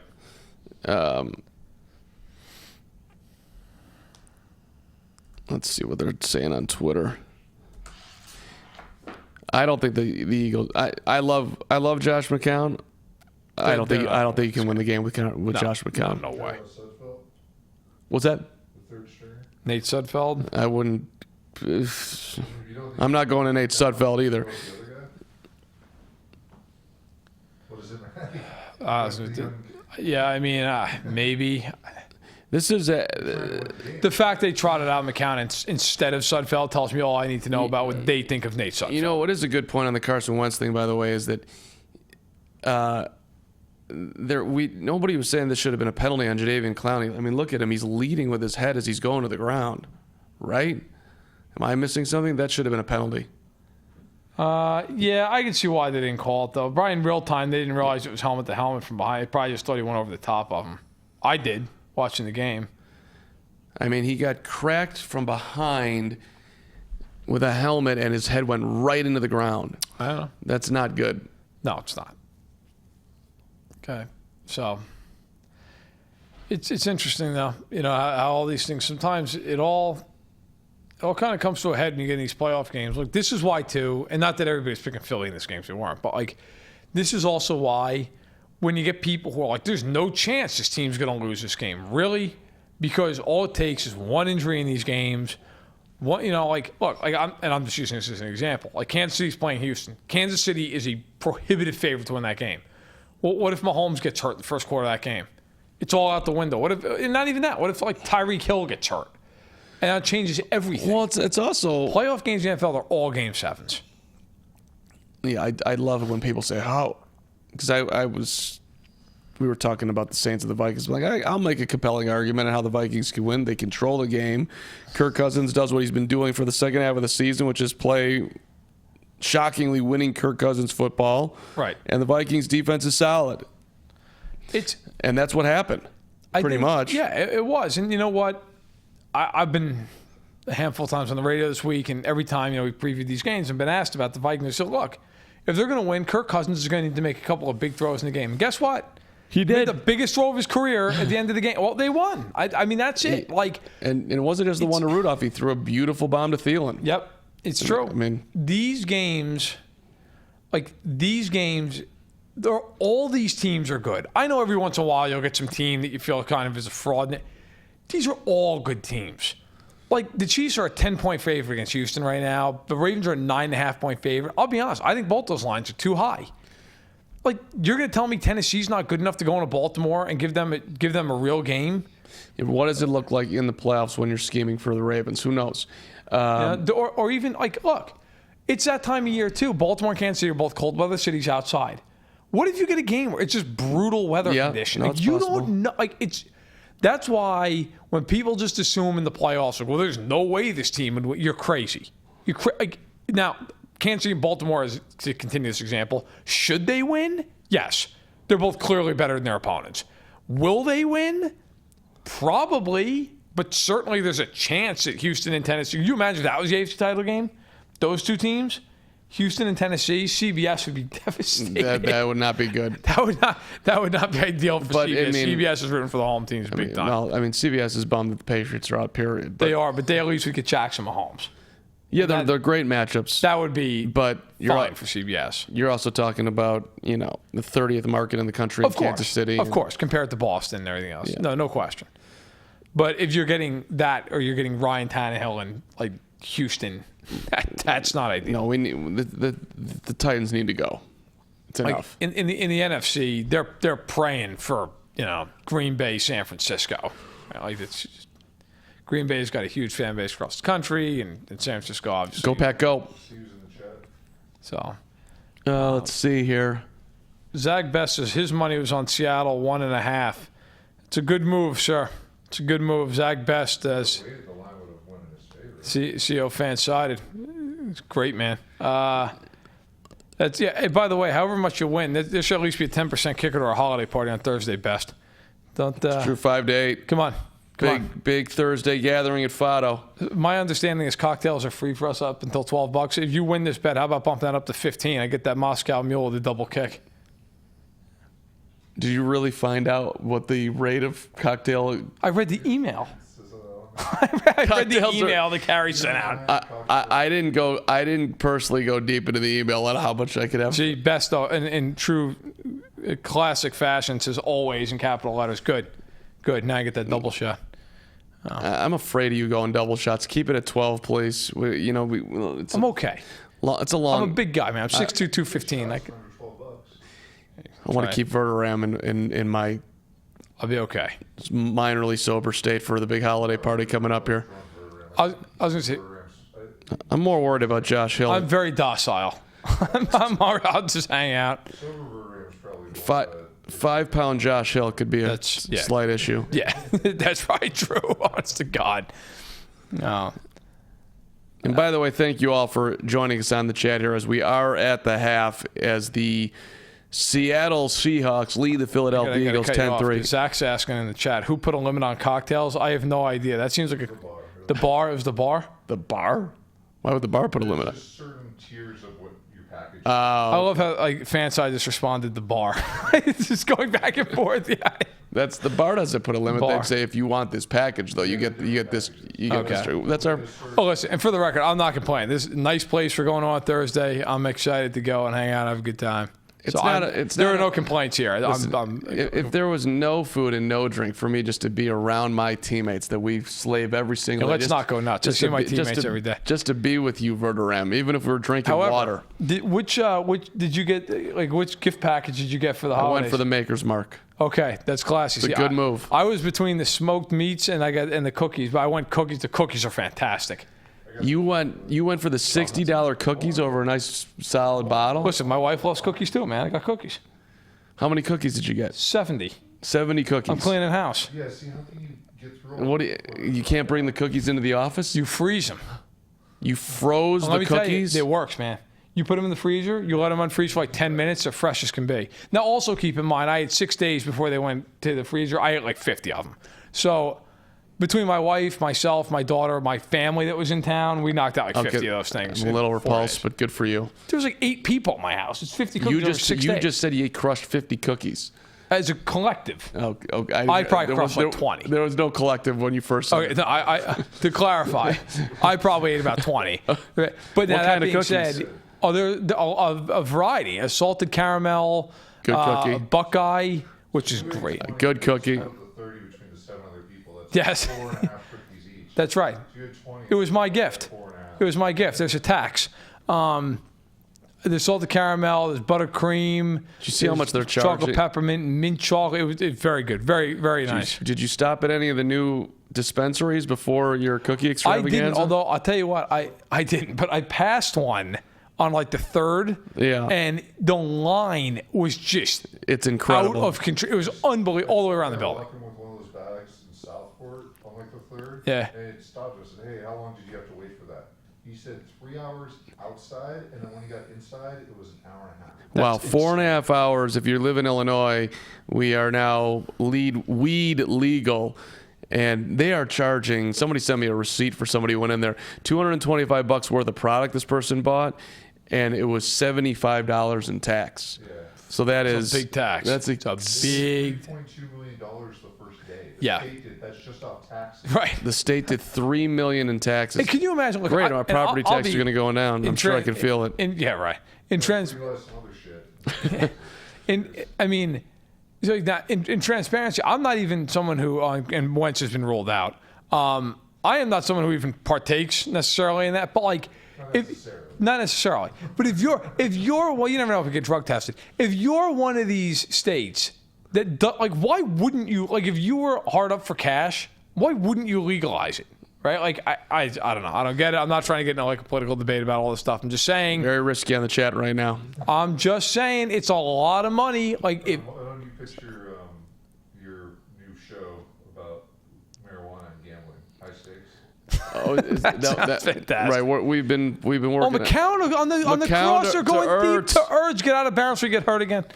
He's Oh, out. wow, Zach Ertz he just is feeling fired good up. about it. My God, he feels good about it. All the way to the You know, Seattle 42. If I was Doug Peterson, I would have looked Josh McCown in the eye at halftime and said, look, you have spent 18 years in this league for this opportunity. You are taking us to victory in a playoff game, and that is your swan song. Go out there and do it, and don't be afraid Fly, of Jack. Eagles, fly.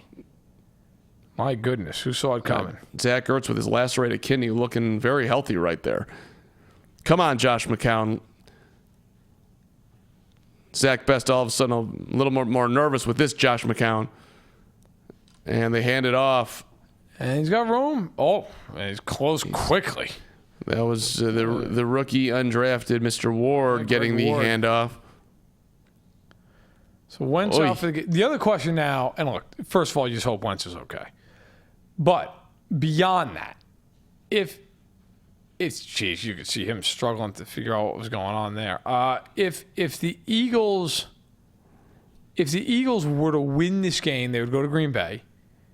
Like, what is Wentz? I don't think so. I mean, is he just probably out for that game? I would think he's out. Right, because this isn't like, oh, well, that he could play if he feels up. I mean, you goes- have to clear certain hurdles put in place by the NFL, agreed to by the union. I mean, McCown's going for it all, and he is not going to have. But Ward gets a call. He got it. He got the call. I And think he Tyler should Flow. have. That's awesome. He threw a deep ball down the right sideline, and Flowers was grabbing him all the way down the side, and it would have been a catchable pass, and the flag comes in. This is going to be a first down inside Seattle's red zone. I don't know if we'll put it if it'll be at the 15, the 12, somewhere around there. But big penalty, and all of a sudden the Eagles with a little momentum. Trey Flowers having a. Let's see what he does here. He's got him by the Way too shoulders. You know how you know when a guy's guilty? touchy. When they put their hands up. Officially ruled out. He is. He's out of the game. They marked it to 20. You know a guy's guilty of sin when he puts his hands up immediately as the play is going on. And Boston Scott all the the way 5. to the 5-yard line.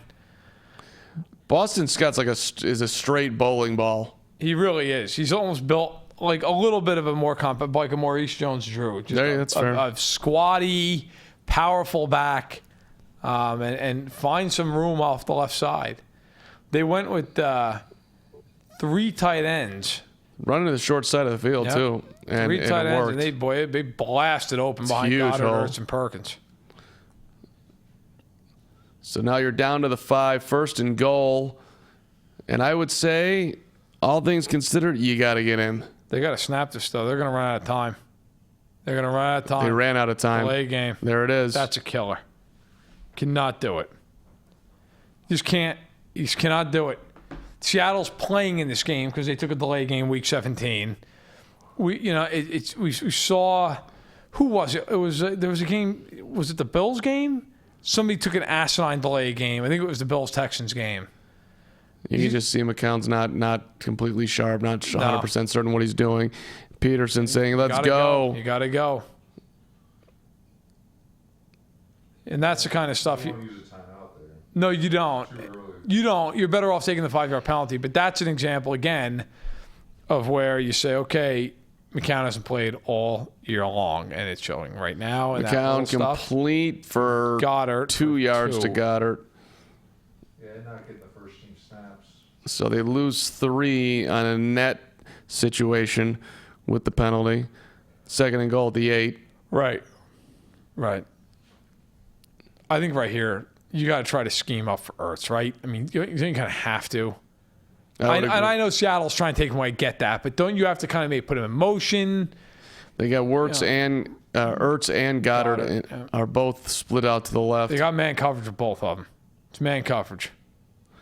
And they drops the snap, picks it up, puts his head down, gets to the 5-30 goal. It looked like they were going to run it, so I don't think it was a complete bust. I think it was just going to be an RPO. But good God, I'm 40 years old. I'm dropping snaps, picking it up, and I got to run, and so they don't kill me. I have a family to feed. He's got 4 kids. Want this, yeah, it was going to be a handoff. It was going to be a handoff to Sanders, who's back in the game. Now you got 3rd and goal at the 6. They say. This has not been good. No, this is going to be tough. Ertz in motion. No, Goddard in motion to the right. Looking left. He's got running he's left. He's going to have to run. He's going to have to take off. He's got nowhere to go. Oh, and he gets God. necktied by Wright. And Kelsey is screaming for a face mask, but they did not call it. I couldn't see if he face masked him or not, to be totally fair. You got him up around the neck, but that's legal if he doesn't face mask him. Can't see there. It's legal. It's legal. It's good. It's good. No call. So the Eagles what an are first insane and goal sport. To 5. I'm not a fan of heart. I'm going to kill you. Kick is up and good. For a brief second there, I thought he missed it, but it slammed in there. So 10:36 to go on the 3rd, and 10-6. You needed 7. You got 3. Patrick Schmidt. Schmitty coming calling. Is he willfully avoiding right now? Oh, Schmidt. It's all right, Vernon. You can hang. I'm fine. I'm hanging out. Let's see here. Thank you again for everybody checking out the chat. We'll be with you in some way, shape, or form the rest of the way here. And then we'll get some NBA going here as well. News of the day, if you're just joining us, Carson Wentz is out in the concussion protocol. Jason Garrett has officially been fired. Matt Verderame, our NFL insider, and he's getting ready for Deshaun Watson to come calling at Arrowhead. It's true. My name is Mark Carman. Hunter Armour's here. Richard Durante's here. Josh Hill's lurking. He's going to be with us in the 4th quarter. Verderame's probably coming back for the last 3 minutes of this football game. All right. Well, team, we touched on the Patriots. One topic that I have not hit with you, Matt, is would you like to speculate if you could how, and maybe you should do a 10-part piece on this, how the Tennessee Titans turned Ryan Tannehill into a capable quarterback, capable enough to beat an aging Tom Brady on the road. What did the Titans do that the dysfunctional Dolphins didn't do? That Adam Gase? Well, so Hunter's putting it all on Adam Gase's shoulders. What would you say? I would say they run the hell out of the football. They play action to teams to death. They allow Tannehill to break the pocket and play using his feet. So I think it's a big help. I think it's a really big help. So it's Derrick Henry and Derrick Henry? Well, no, it's Derrick Henry, but it's also that they're really creative with allowing Tannehill to use his legs, get outside the pocket, make plays, give him quick defined reads. I think that's a big part of it. Now, I also think Tannehill's played really well, but I just think they have made his life easier maybe than it was at times in Miami. Miami's teams around him were always terrible. Like I don't think Tannehill's great, and I wouldn't go signing him for 4 years and $100 million. But I think he's like, because let's be real, the Pats game, threw for what, 87 yards? Like he was not a ball fire in that game, but they won because he did just enough, and they ran the ball well, and they played good defense, so on and so forth. Considering where he came from, though, it's almost like he turned into Joe Montana. Verram, great to see you, my friend. You as well, sir. All right, Patrick Schmidt, who is gonna here now with 10:30 to go, 10:32 to go in the 3rd quarter, with the Eagles on top, or the Seahawks rather on top of the Eagles, 10-6. Sit down, Schmitty. Welcome into the FanSided wild card chat with Now it's a party, huh? Now it's a party, bud. Let's see if I can bring some points here for either or of these teams. I'm not going to lie to you. You smell incredibly good. You wearing cologne today? What's going on over here? You know what? To be honest, I think it's the aftershave on the head. Aftershave on the head? Yeah, freshly shaved dome. You smell fresh. Thank you, though. Yeah, I know. It's my pleasure to point out that you smell better than Matt Verderam. I mean, setting the bar high there. I feel instantly uplifted with your presence. You know what else smells good? The Seattle offense. Rolling with Russell Wilson here. Well, not so much the Eagles, though. Yeah, what's your takeaway as we are 35 minutes into a wild card matchup that many didn't think the Eagles could win, and now they're trying to do it without their starting quarterback? Yeah, I mean, I think that's it. I feel bad for Carson Wentz. It's his first playoff appearance in 3 years as a starter, and he gets hurt after 3 passing yards after just a couple of attempts. So feel bad for him on a human element. Feel bad for the Eagles fans who, that we've seen the Nick Foles experience over the last couple of years, but we thought Wentz would get a big opportunity. I picked the Eagles to win. I thought the home field advantage would be a nice boost, but to go this long without their quarterback, with Josh McCown in there, it's tough to feel ultra confident, but maybe the Eagles defense can make a play, get a short field, a turnover, scoop and score, who knows, but the defense and special teams of the Eagles are going to have to make a play. Well, you're a longtime Chicago guy / Bears fan, and you were a fan of the team when Josh McCown was having the best stanza in his NFL career.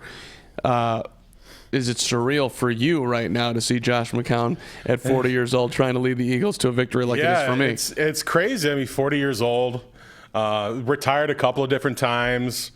He wasn't with the Eagles at the start of the year, had to coax him out of retirement again. I think he was working for ESPN. ESPN and coaching football. Yeah, so to see him out there at 40 years old, we saw what the other 40-year-old quarterbacks weren't able to do so far with Brady and Breeze. Their team's going out. It would be incredible if somehow Josh McCown found a way to lead a comeback and get the Eagles into the next round. Tell me a story, Josh McCown. Put the icing on the cake. Put the icing on the frosting on the icing on the frosting on the cake. Yeah, right? It would be, I think the Hollywood scriptwriters would be already penning the screenplay for a Disney Plus movie about the Josh McCown story. And now here comes McCown. 3rd and 1 here. Big play. Wilson rolling right, throwing to an open beast mode. Marshawn Lynch has it, and he's going to pick up a good 20-plus yards. And it's a first down for the Seahawks. Yeah, beast mode, that might be the storyline for the Seahawks. Yeah, speaking of players coming out of retirement, I mean, Marshawn Lynch was sitting on the couch 9 days ago. The Seahawks, they lose all their running backs. And, here comes beast mode to the rescue. And it doesn't look like he's been sitting out the last 14 months. Looks like he's, still the same old beast mode. A lot of tread on those tires, but it's impressive. They're not going to ask a lot out of him, but a couple of situations here and there, and we'll see what he could do. And now they toss it to the rookie running back, and Homer picks up, call it 2? It's an aggressive mouth guard he's got going on there with the gold situation. Yeah, the mouth guard game in recent years, we've seen different variations from like the old school one, but some they're covering, all the lips. They look like pacifiers that now your little baby might be wearing at home, but it's all about player safety. It is, Patrick Schmidt. It absolutely is.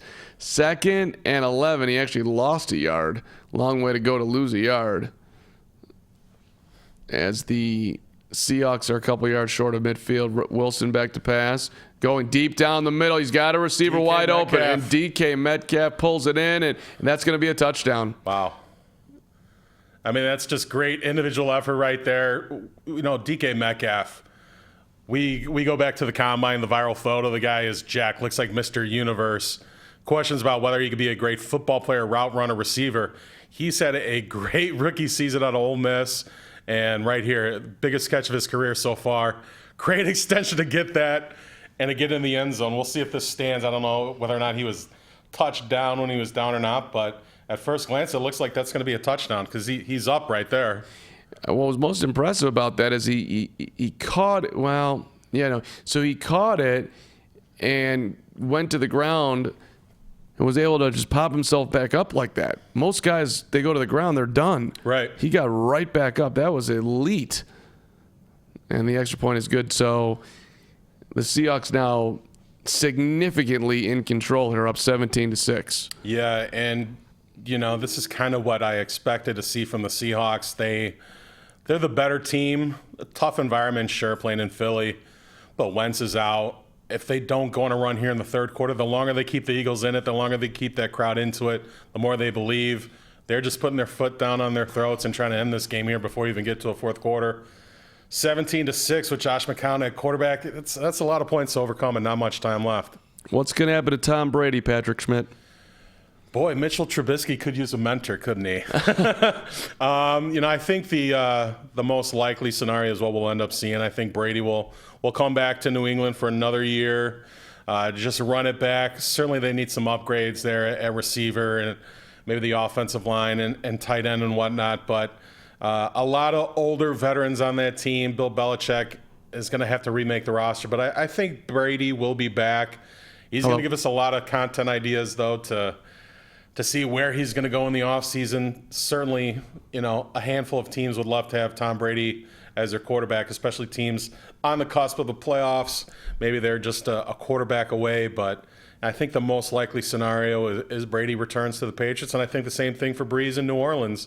He's going to be a free agent as well. I think he'll come back to New Orleans for another year. Maybe they give him an option for a second year, but hard to imagine either of those guys not playing with their respective teams. That was Brady calling. Oh, yeah? And he confirms that he does plan on staying with the Patriots. Yeah. I'm making that up. But yeah. I didn't think Tom Brady just called you there, but. No, it says Dad on my phone, but my phone is on the fritz here, Schmitty. I can't dial out, and I didn't know if I could get calls and actually hear anything. And so now I'm getting a call, but I still can't hear anything. So T-Mobile, I'm looking at you, and we're going to have a conversation. Wow.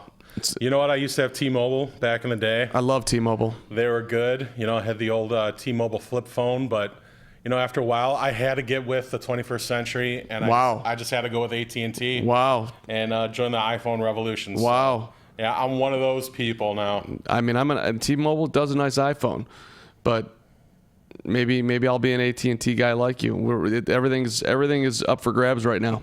You're like a cell phone free agent. I am a prospective free agent. I'm looking for options. You can Twitter. You can reach me on Twitter at @thecarm.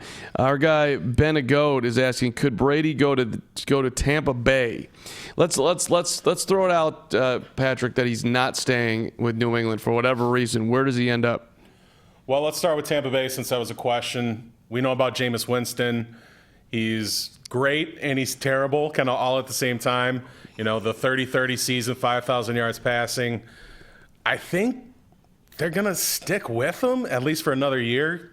With Bruce Arians, I don't think they'll just outright jettison him. He's not going to Tampa. But yeah, I mean, Tampa it's an option. They're a team that will look for some stability or a long-term plan of quarterback, but yeah, I think between Jameis Winston and 42, 43-year-old Tom Brady, I think they'll run it back one more year with Jameis and then consider maybe some draft options. But outside of Tampa, you look at maybe the Chargers. Maybe they move on from Phillip Rivers, from one old vet to another. The Miami Dolphins sticking in the division, but they're probably more likely to draft, Tua Tagovailoa from Alabama, should he come out, or another player in the draft. Carolina Panthers, maybe they move on from Cam Newton, Kyle Allen, Will Grier. They don't look like long-term options, so maybe they're an option. They're also picking in the top 8 or 9 in the draft, so maybe they're looking at a young option as well. But the Chargers, the Dolphins, the Panthers, the Bucks, the Bears. Yeah, I mean, the Bears certainly should be interested, but why would Tom Brady be interested in the Bears? Because the Bears think about it. Okay, hey, Tom, we've got a great defense. True. We have an elite wide receiver in Allen Robinson. Also true. We have a guy that we think we could use differently with your skill and put him in the slot, and Tariq Cohen. I think we could make. I think some you see untapped potential there. For sure. A little untapped potential. We're gonna go out and we're gonna get you 2 tight ends.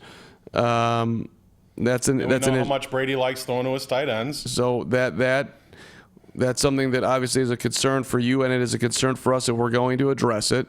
And we've got some other wide receivers who are not elite but can play in Taylor Gabriel, and we actually think that Cordarrelle Patterson could be one of those guys where we could you could make him look real good, and even maybe as a tight end and or somebody that we use out of the backfield. Yeah, he did that in New England when he was a Brady teammate, so there's some familiarity there. But yeah, outside of Allen Robinson, I don't know if the skill position players are really enticing for Brady. The offensive line, certainly not enticing. The Bears O-line certainly regressed big time. They got maybe Whitehair and Daniels can stick, but those tackles are problematic. It's nice to say, hey, we're going to upgrade the tight end position, but that's not going to work. Right now, it's not there. It's a big unknown and uncertainty. How about we got a great defense? Yeah, we got a great defense in New England, too. Yeah, exactly. How about we got Matt Nagy? Yeah, I got Bill Belichick. It's not an easy sell. Yeah, it's tough. That's why I think the most likely outcome is Brady runs it back in New England one more year. I don't think there'll be a divorce there, but it's going to be fun to talk about for the next few months until, Brady says, all right, hey, I'm coming back one more year in New England and New England only, and New England signs him up to, a $30 million, $35 million deal, whatever it may be. Boo Birds are out in Philly as yet another false start, as perhaps Josh McCown didn't think he was ever going to get on the field in Philly. Yeah. And by the way, it's not all on Josh McCown. Let's go Dallas Goedert. Be better. Yeah, I mean, it's tough what Carson Wentz did just to get the Eagles to the playoffs. We know how bad the NFC East was this year with the Eagles and the Cowboys jockeying for position at the top, but it seems like every skill position player on the Eagles was hurt. Throughout the season, Lane Johnson, their Pro Bowl right tackle, he's out. So McCown, if he's going to do it, he's going to have to do it with a bunch of practice squad guys. Greg Ward, a former college quarterback turned wide receiver. He was playing in the AAF last year. Got a couple of great first-round tight ends, but you're down 17-6 midway through the third. Things are trending in the wrong direction. Brad McDougald called for a hold here. He's trying to guard Zach Ertz. Ain't going to happen there, McDougald. Yeah, that's holding way down the field there. Yeah, I like the approach, though, from the Eagles. We saw it first play coming out of the half. Go right to Zach Ertz. You got to go to your playmakers, your best players right now. Zach Ertz is certainly that guy. The Seahawks secondary and back seven can be vulnerable to the tight end, but if Jadeveon Clowney is going to be making plays in the backfield like that, they might not have any time to get McCown dropped back to hit his tight ends. That was a disaster right there. You had 1st and 10 moving the ball, and you try to get cute with a wide receiver coming across the field with a handoff, and you lose a good 5 yards. Yeah, nobody even touches Clowney right there. I mean, if there's one guy you're just not going to touch at all, Jadeveon Clowney is not that guy. And, of course, he disrupts his play, loss of 6, and playing behind the sticks again for McCown. This is not what you want if you're an Eagles fan. 2nd and 16, drops the snap, but then picks it back up, and wow, the bowling ball again. I mean, it is impressive what Boston Scott is doing. Yeah, out of nowhere, he had the great Week 17 game. I don't think anybody knew who he was prior to that game, and he's showing right now it wasn't a one-game wonder here as he's kind of going off the sideline there. Maybe he took a shot to his shoulder or something there. It looked like maybe his right arm was a little bit lame there. Well, but could be some much-needed momentum here for the Eagles here as they try and make it a one-score game here. Inside the 25, handoff. Wow, what a run by Sanders. I'll tell you one thing about Philadelphia right now. Miles Sanders, Boston Scott, they're getting great production from their running backs here. Sanders now is over 50 yards. Scott's going to be over 30, so they're going to combine for well over 100, and they're also catching the football. Scott's got 3 catches for 23 yards. Yeah, and Miles Sanders, a guy we saw leave with injury earlier in the game, wasn't sure if he'd come back. He's back. He's still in the field, looking pretty good on that one. And yeah, you got to get production no matter what. So the names might be different. It may not be the guys they thought they were going to be going to war with, but you got to get production now. And they're moving the ball a little bit here and there. Todd Peterson trying to scheme up some opportunities here. Little pitch to Sanders, Cody Barton amongst other Seahawks are up for the challenge right there. 3rd and 3 with 3:45 to go here. Eagles on a 9-play, 58-yard drive. It's taken up 5 minutes. And unlike last time when they got down here, they got to get in. Yeah. Absolutely Although, got to get points. If you do get 3, you're within 1 score. Here's Boston Scott going to get taken down. Clowney in the backfield again. And Puna Ford, a really good, underrated player. Seahawks fans certainly know how good he is, but a really good, promising interior D lineman. But if nobody's going to block, I mean, Jason Kelsey, he's had a great career, but he's having a rough day trying to block Jadeveon Clowney. Who's dialing up the fountain of youth today. He's been all over the place. Yeah, I mean, this is why the Seahawks traded for Clowney.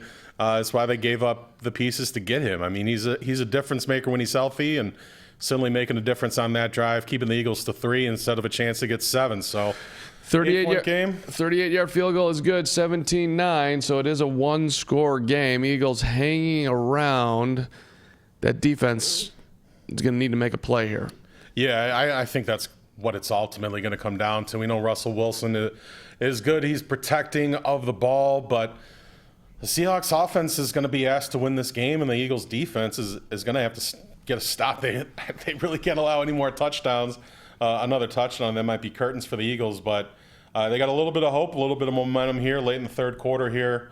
We'll see if the defense is able to capitalize. Fletcher Cox is having a great game, but the rest of the Eagles defense, whether it's they strip Marshawn Lynch or they get an interception, they're going to have to get the ball back and give Josh McCown another chance, see what he can do, because the drive, it was only 3 points, but it'll get them a little bit of momentum, a little bit of belief that hey, they're still in this game. They got plenty more to play for.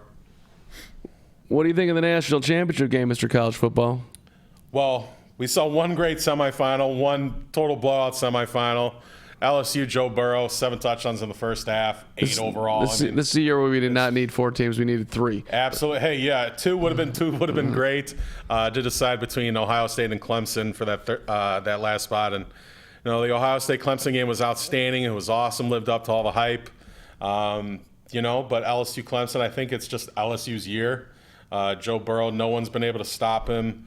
He's been unstoppable. The defense is getting better at the right time. Grant Delpit is the Thorpe winner. Michael Divinity, he's back at linebacker. So I think that LSU has a slight advantage. They're 5.5-point favorites. And I think it's going to be a close game. Clemson hasn't lost in 2+ years. Trevor Lawrence still undefeated at quarterback. So I think we're going to have a really, really, really good national championship game, and hopefully one that's a little bit closer than last year's game where Clemson just jumped on Alabama early with a couple of big interceptions, and Alabama had to play catch-up mode. But, right now, a week out of the game, I like LSU to win by about a touchdown. If the targeting call doesn't happen, does Ohio State win the football game? Boy, there were a couple calls that went against Ohio State, and I certainly understand the frustration from Buckeye fans there. It seemed like every close call or questionable call went against them. But I thought the targeting was called by the letter of the law. It's unfortunate. I've never been in favor of the automatic ejection for the targeting. Give it a 15-yard penalty. Make them sit a full quarter if you want to go a little bit more punitive than that. But the big call that went against Ohio State was that catch, fumble, return for a touchdown. Ultimately, was not ruled a catch, so no fumble. Yeah. And then Ohio State loses by a score. They throw a pick in the end zone to end the game. So it's a close game, but Ohio State had their chances to win it, just couldn't capitalize. So what do you do right now as we get back to live action here if you're Seattle? You keep the ball on the ground here and try to just grind down the Eagles, or you're only up 1 score here. I guess maybe you try to continue to use DK Metcalf, who's having a hell of a game.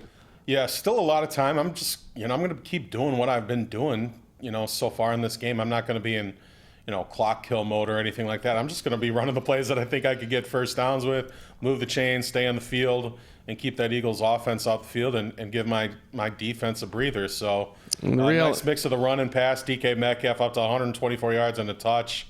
He's certainly feeling the hot hand, so maybe we'll see Russell try and give him another opportunity or 2. Wow, Metcalf was just open again for what could have been a touchdown if he had been perfectly in stride, but Russell Wilson overthrew him. That's too bad if you're a Seahawks fan. He was wide open. Wide open up that right sideline. And if you're in a postseason fantasy football league, DK Metcalf already having a great game today and could have had another chance there for about 15, 16 more points there. A couple yards overthrown there by the quarterback. We don't see Russell Wilson miss too often, and certainly not by that much, but certainly did there.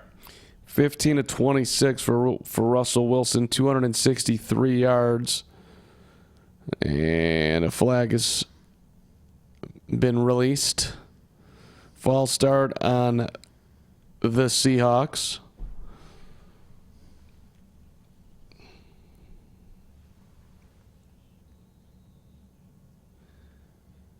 Benegoat wondering if the Eagles are hoping for a defensive score. Of course they are, Benegoat. Yeah, that was one of the first things I said when I joined us.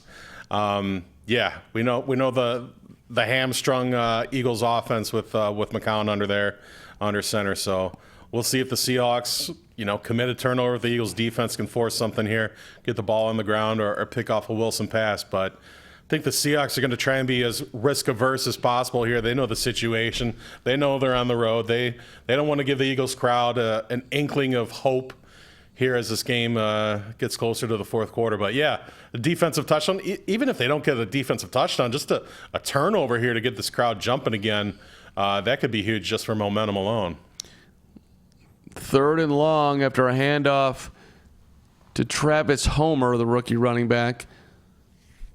They're on their own 20 here. Philly trying to get off the field. Wilson in the gun. Back to pass. Looking right. Rolling right. Running. Looking for a block. Doesn't need it. Gets himself a first down. That's a killer. Wow. Yeah. 3rd and 15. The quarterback runs for about 18 yards. That's incredibly deflating. You think you're going to get off the field, turn it back over to the offense. But now the Seahawks get a big first down, move closer to midfield here. Seahawks know the game. If they get another touchdown here, they're going to be smelling that dub. He could have thrown it. Homer was wide open. No. This is money time. I'm keeping it myself. Yep.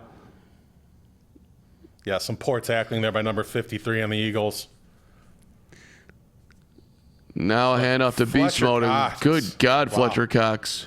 He's been the best player on the Eagles. He's been the Eagles' best defender for a long time, but he came to play today. We'll see if the other 10 guys on that unit can match his level of intensity here over the next 16 minutes. See how he does this. No, he wasn't blocked. Nobody even blocked the guy. How do you not block Fletcher Cox? Yeah, he almost took that handoff. Yeah, give me that loaf of bread. I'm taking it to the house. Yeah, we've seen 2 plays now in back-to-back series where Clowney and Cox left unblocked. And I think I might change. Wilson wanting to run again and somehow finding room, slides wisely down. Picked up, I'm going to say it was 5, roughly. Josh McCown, they're showing him right now on the screen, going over this computer. What do they call it? What he's looking at there? Is that a Microsoft tablet? The Microsoft Surface. The Surface. Yeah. The Surface Microsoft situation. Yeah. I don't have one of those. Do you have one of those? I got an iPad. I don't have the old Microsoft Surface tablet. Like I said earlier, I'm brand loyalty to Apple. The iPhone, the iPad. Got to get an Apple TV subscription now. End of 3. Seahawks leading 17-9. 3rd down coming up here. Eagles trying to get off the field. Was that a good? Did you like that sign off? Like if I was Al Michaels, pretty good. Yeah, like we were going to commercial. I thought that was solid. We just needed the little like Seattle or the Philly like music in the background there that NBC always does. But yeah, Seahawks have to be feeling good. They're up 8 going into the fourth quarter. They're moving the ball now. A touchdown probably puts Philly, 6 feet under. But a field goal go a long way, make it an 11-point game, 20-9 potentially. But yeah, even if they could just keep this drive going, kill some clock, I think the Seahawks defense feels pretty confident knowing that Josh McCown is under center and not Carson Wentz. Again, it's going to be the biggest takeaway from this game, win or lose. Carson Wentz, is this guy ever going to stay healthy long enough to make a run And it's hard to blame guys, right? I mean, he gets cracked from behind by Jadeveon Clowney. Yeah. His head gets hit in a very vulnerable spot, and he goes right into the turf. I mean, how can you even say that the guy's not durable? But on the other hand, people will say the guy's not durable. Yeah, I mean, injuries aren't anybody's fault, right? Like, Derrick Rose didn't want to have his knee shredded and have, all these setbacks and delays in his rehab. Like, Mark Pryor and Kerry Wood didn't want to have their arms fall off. I mean, some guys are a little bit more susceptible to these kinds of things. Certain positions are more prone to taking those types of hits that leave you injured. But, yeah, I mean, if I'm an Eagles fan, I'm just, I'm bummed. I didn't get to see the team that I thought we were going to have all year. Right. It's more than just Wentz. I mean, Alshon Jeffrey's out. They got a couple, Brandon Brooks and Lane Johnson out on the O-line. Alshon Jeffrey, Deshaun Jackson, a receiver, they're gone. So it's just been like a mash unit all year for the Eagles. And, yeah, sure, they're fortunate to get here this far, but they're not happy just to win the NFC East. So, yeah, it's tough. And, I would assume he's still going to be the guy. They've committed to him over Nick Foles and other guys. So he's going to be the guy for the foreseeable future. But as a football fan, you just want to see him healthy and out there and do what he can do. Moving to the fourth quarter. Mark Carman, Patrick Schmidt with you to start the fourth. Josh Hill's going to be along in a little bit here. Next week on Saturday, Minnesota and San Francisco in the afternoon. Boy, how about Minnesota pulling that off over the Saints? That's a big shocker for me. I did not see that one coming. I did predict it. Oh, wow. It's Okay. one of my few home run selections there, Schmitty. I'm 0 for 3 already in the playoffs. I had the Texans originally, literally changed my pick about 5 minutes before kickoff. And, I had the Patriots. I thought the Titans had a path to winning, but I didn't have the guts to go through with it. So, yeah. And I picked the Eagles in this one. So I might go 0 for 4 in the opening weekend, but hey, that's okay. I don't have any money on the line.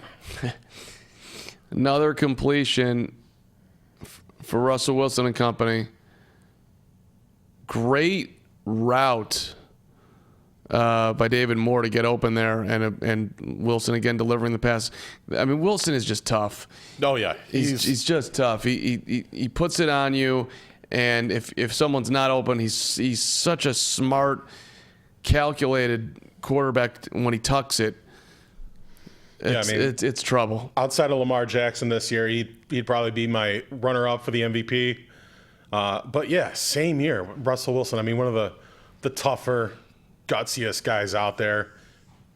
Knows how to win, knows how to make the plays late in clutch time when it matters most. So I wish he was on my team, but he's looking for the dagger right now this drive. In the gun here, 2nd and 9.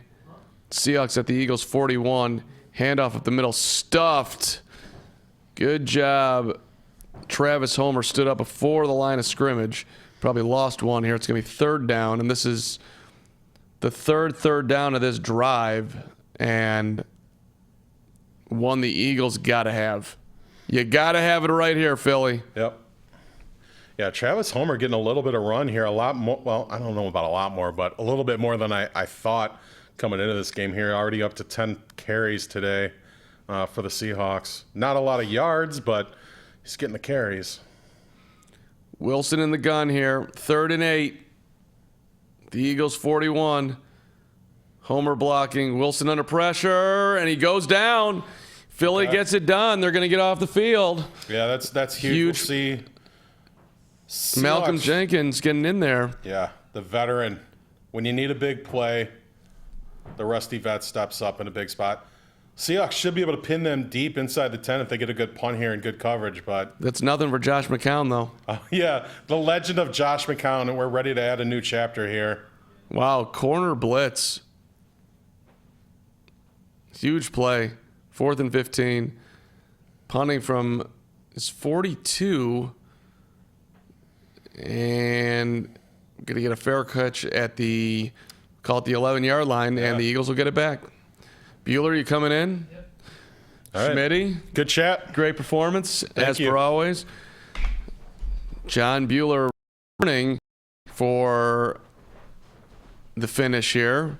Josh Hill was supposed to be here, but apparently has bailed on me. I find that to be incredibly rude, but not surprising. I'm sure he's doing something out there like eating pizza, drinking beer, and or complaining about Josh McCown. But I'm happy to see you, Bueller. You know this, right? I know you can't. I didn't get enough. I felt lost when you left for the first time, but I'm going to be honest. I really haven't missed you at all. I was here in spirit, I think. You were. You were. Verderam was great, and Schmidt was great, and now you're great. So this is. I mean, it's great to be a part of such a wonderful team. It is. Gotta get this down. Hey, buddy. Let's just see. So, what are you looking for? What's cooking in the Bueller mindset right now? Josh McCown's going to make you a hero. Gonna make. Do you need Hill in that? No, I don't need him. I was just playing around. yeah. I don't need Josh Hill. He can do whatever the hell he wants to do. I got Bueller. I just need somebody to talk to. Yeah. I mean, normally, actually, I don't even need anyone to talk to because all I do really is talk to myself all day long. You should see the show that I do in my car. Okay. And on my walk over here, I scare the living bejesus out of people on the street. Do you talk to yourself on the street? Well, Is that weird? Not in the street, but like sometimes like when I'm really tired, like I'll just be like, come on, man, just get home, dude. Dude, you've been at work, just get home. But You'll tell yourself to get home. just get home, man. Just get home. Just get home, dude. Get off the L and just get home. What about like middle of the night? Do you have a conversation? Like if you go to the bathroom middle of the night, do you have a conversation? Or you When I'm in private, I talk to myself all the time. I think yeah. I don't know. It happens. Asking you on the chat right now, do you talk to yourself? Do you speak to yourself? Do you talk to yourself or do you lie about it? And are you supportive? Is your self-talk, is it positive? Because that's important. A lot of us, because we beat ourselves up, and that's course. what good is that? Let's have some nice positive self-talk. For sure. I mean, we are our own worst enemy, but you do want to build yourself up because you're out there battling, man. If you don't love you, do that for you, right? If you're not going to love you, who's going to love you? You have to love yourself first before you love somebody else. I'm good enough. I'm smart enough, and doggone it, people like me. Let's go. That's what Josh McCown's been telling himself for years, and he's here at 40 years old on the 11-yard line trying to lead a drive. And the first one will be a hand up to Sanders, who's going to pick up the first down and more. Call it 15 out to the 35. That was exciting. Maybe the 25. I think I jumped it a little bit here, but that was a big time. Good start right there. Pete Carroll shaking his head. Miles Sanders having a day here. Yeah, he was going to be a big factor for the Eagles if they were going to be able to win this game at home as the underdog. You've got him thus far with, I think, that puts him well over like 68 yards on the day. And it almost feels like more than McCown back to pass. McCown with time. McCown looking. McCown firing. And that is complete.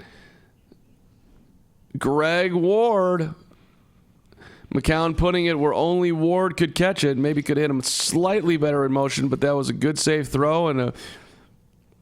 I like how the second-string quarterback is throwing it to the emergency quarterback. Because Sudfeld's inactive, isn't he? Like, I guess I don't even know. so if they were like, if something were to happen to McCown, would we go to some just sort of like rudimentary college offense with Greg Ward Jr. out there? But yeah, McCown's played pretty well. I think All things considered, he's done fine. Yeah. Back to pass McCown, looking right, throwing right, complete. Zach Ertz, clock running, first down. Let's just let's get that statue built. We need him a statue. Just a shrine maybe. Because you got to have some sort of special something going for you to win in Green Bay next week. How impressive is this that you could easily not understand the playbook, not even be close to ready to step in a moment like this. And McCown, he's obviously been preparing just in case, and here he is. Yeah, he's a professional. That's what he does. Up the middle for maybe a yard for Boston Scott. But I think to not even take a meaningful snap in practice for 3 months and then be forced into a win or die game at home for your backup for your injured starting quarterback is pretty remarkable. No doubt. Just inside of 10 minutes left.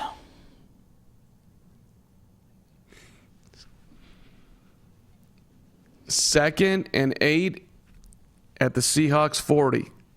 Eagles driving. McCown in the gun. Fakes the handoff. Drops back. Steps up. Dumps it off. Sanders catches it. He's at the 40. He's at the 35. He gets knocked forward for a first down and give him a yard more down to the 31. That was a play that you'll maybe never see again. I thought the whole angle with what McCown threw it was strange. Like, I felt like he went like,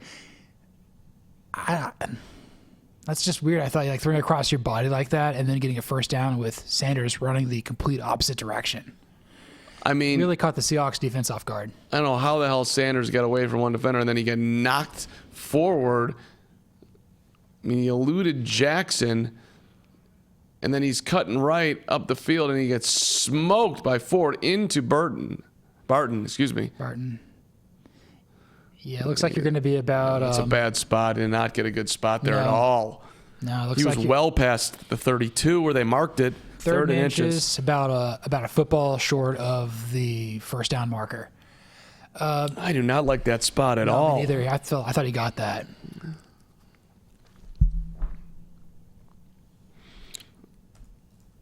I was thinking about this while I was out there. You know, both of these teams are just so beat up. 3rd and inches. What do you do here? Could be a sneak. Could be a Sanders. They're going to sneak it, and there's plenty. Whoa. So right now, Philly is more physical than Seattle. Mm-hmm.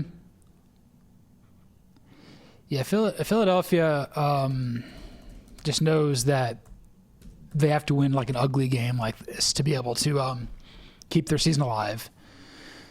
And I just feel like Seattle has not really found. I guess they're still trying to figure out what they're trying to do with the running back game a bit. You know, right now, like Russell Wilson is leading the team in rushing.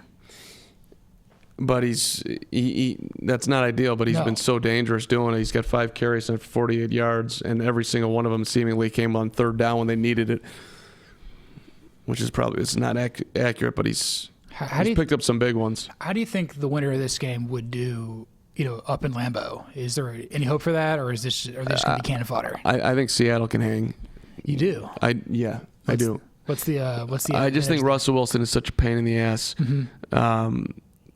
And the Packers have not been overpowering well. Straight blitz. I don't know how McCown just avoided it, and now he's going to get taken down as they came all out. Ducked under one would-be defensive lineman. Yeah. But yeah, I agree. I think Russell Wilson just gives the Seahawks a chance every game, which, I mean, McCown's playing very well right now, but like you can't really reasonably expect a backup quarterback to go into the frozen tundra and win in the divisional round. Exactly. It'd be a 3rd and 11 here at the 31 with 7:25 to go and a whistle. That's not good.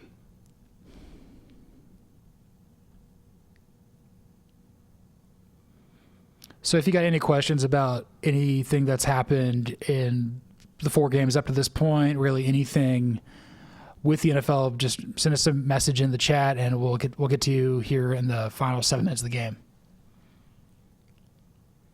Dan Shed, you're watching online. Appreciate you. How far behind are you?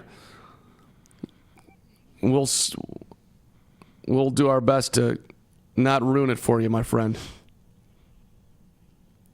All right, here we go. 3rd and 16. That was a costly penalty right there. Takes him out of field goal range, perhaps.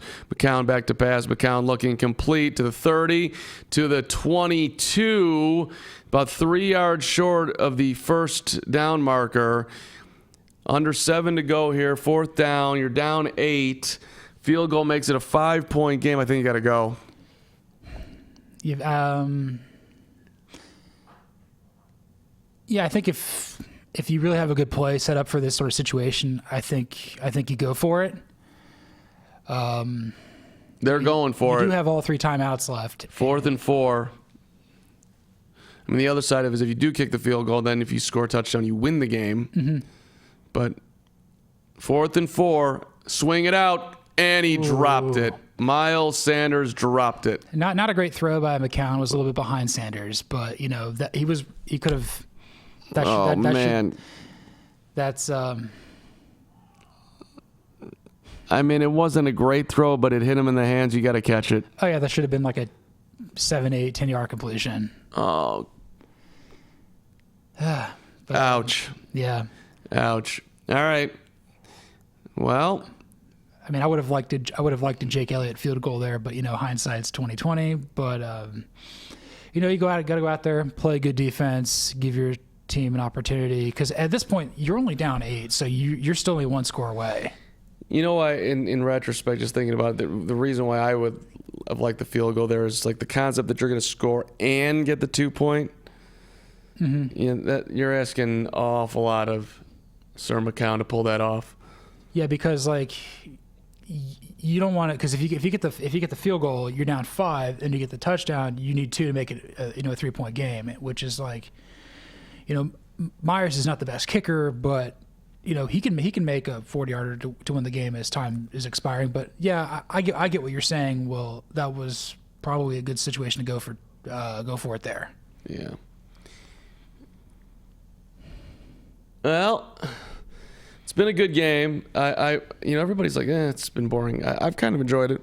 McCown is 16 of 20 for 151. Russell Wilson is 16 of 27 for 282.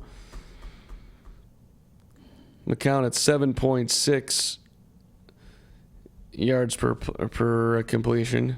I mean, his quarterback rating is almost 100. I mean, I wouldn't. That's kind of blowing my mind right now. He's like it's like his age.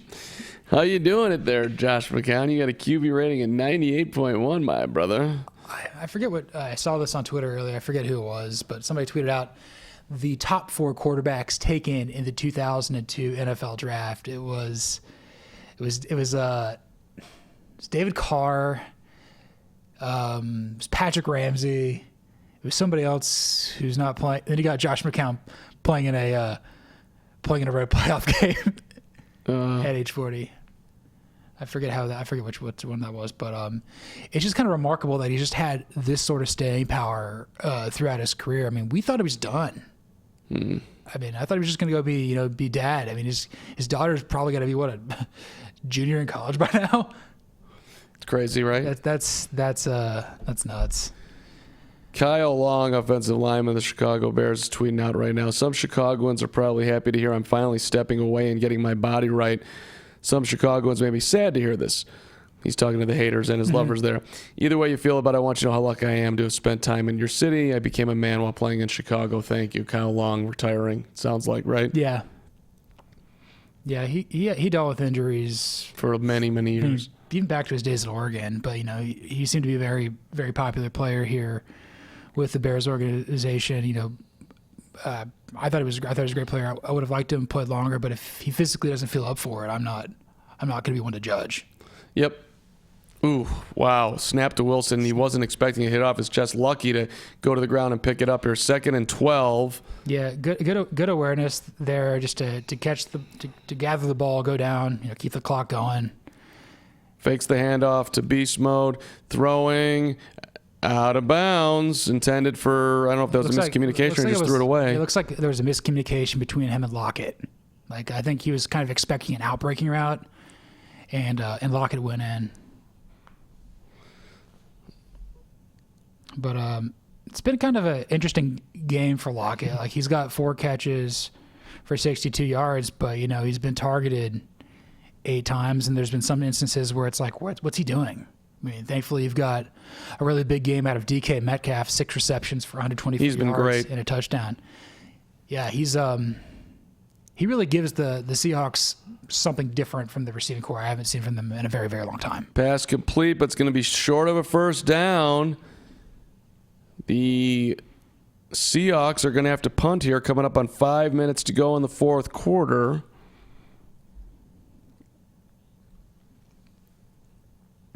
Good job by the Eagles defense forcing a 3 and out. Oh, yeah.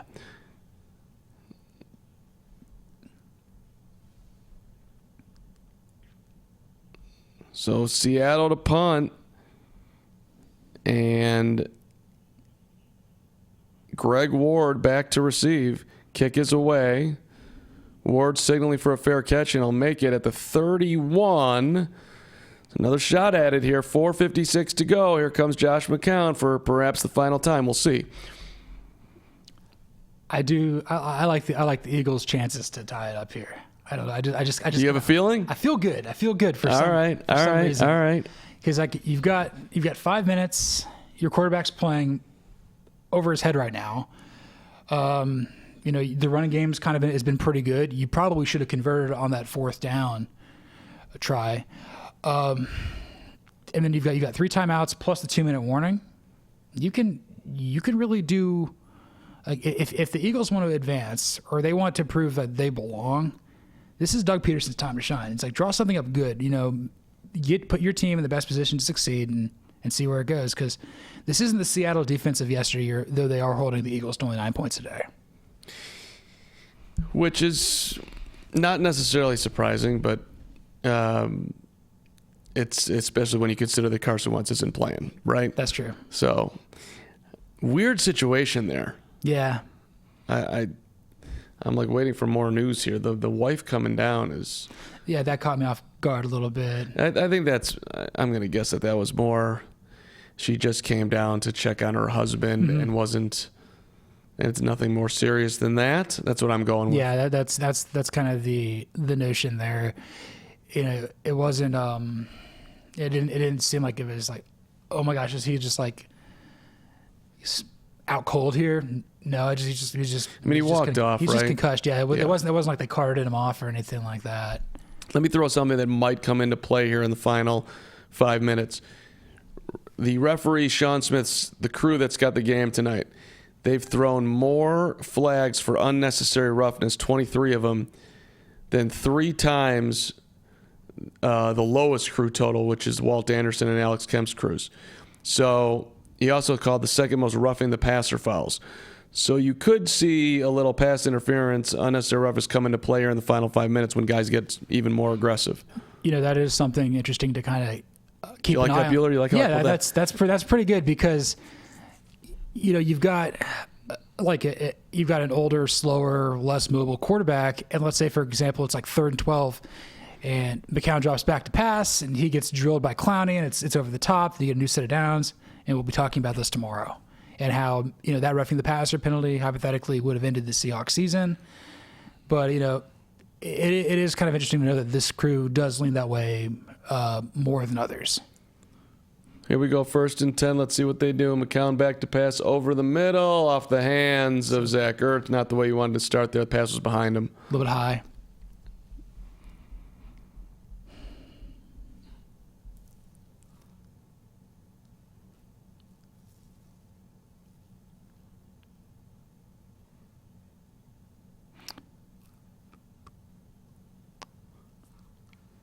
They're talking about on the broadcast how you just got to feel terrible for Carson Wentz, and you do, right? Mm-hmm. Here you finally get an opportunity for your first start in the playoffs at home. I'm sure he felt like it was a very winnable game. Goddard with a catch from McCown up close to the 50-yard line. And McCown is limping, but he'll be okay because he's wearing Air Jordans. Yeah, you get the support you need to win this ball game. When you put on the Jordan cleats that you just shake off, no problem. Could you imagine like just on this drive like his line have to go back there and like carry him like Byron Leftwich back in the day? I don't even know what he pulled. It's a cramp. Ooh, yeah. He cramped up in his left butt cheek. It's the gluteus maximus crampel. Crampalampus. Crampalampus. 1st and 10. Let's see if they keep it on the ground. They don't. McCown looking for somebody. Rolling right. Pass in. Trying to go to Goddard, and looks like Barton was all over him. But you do have to wonder, we do feel bad for Carson Wentz, but if the Eagles don't tie this up and don't win this game, we're going to have to talk about Carson Wentz as no longer being, I know it's sustainable. It's just it's starting to get to the point where we just can't trust him to be on the field. Right. And it sucks because McCown also just limping around after that throw too. waiting for that that cramp to subside. This could be a run. Nope. Back to pass. Going deep down the middle. Ooh. And they're going to get the call. They are going to get a call on Trey Flowers. It's been a rough day for Trey Flowers. There's your pass interference right there, by the way. Yeah. Pass interference. Roughing the passer. Just throwing laundry on here, making it more complicated for all of us. Let's see. I mean, it's a good call. Yeah.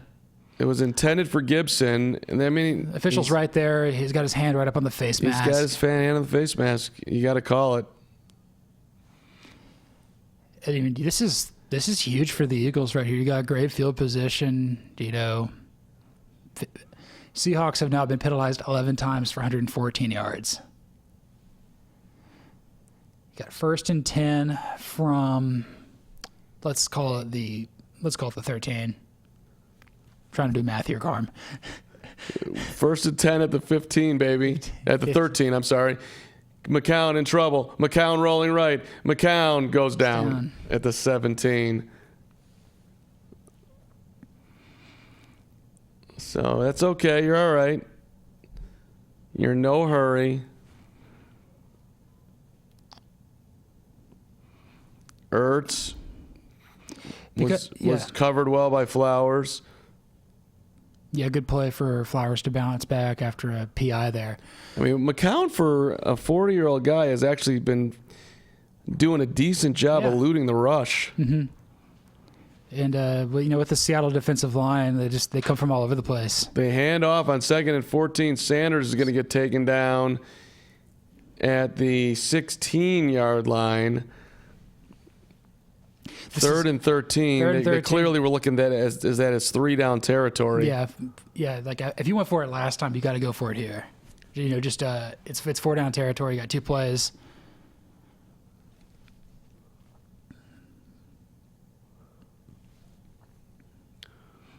Yeah, KJ Wright just read that perfectly. Great job by KJ Wright.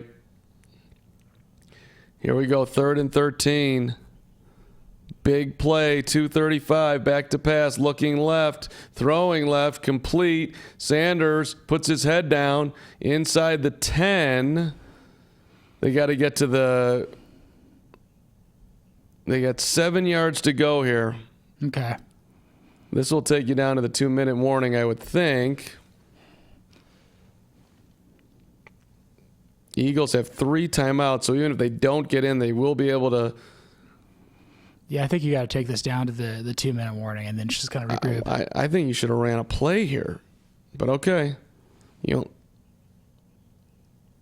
mean, like, your season's pretty much on the line here. I mean, you may get one opportunity, with less than a minute left, but you do have all 3 timeouts though. So I think that's something you've got to work with, because if Seattle's going to milk it, you can just, you could stop the clock 3 different times and force a punt.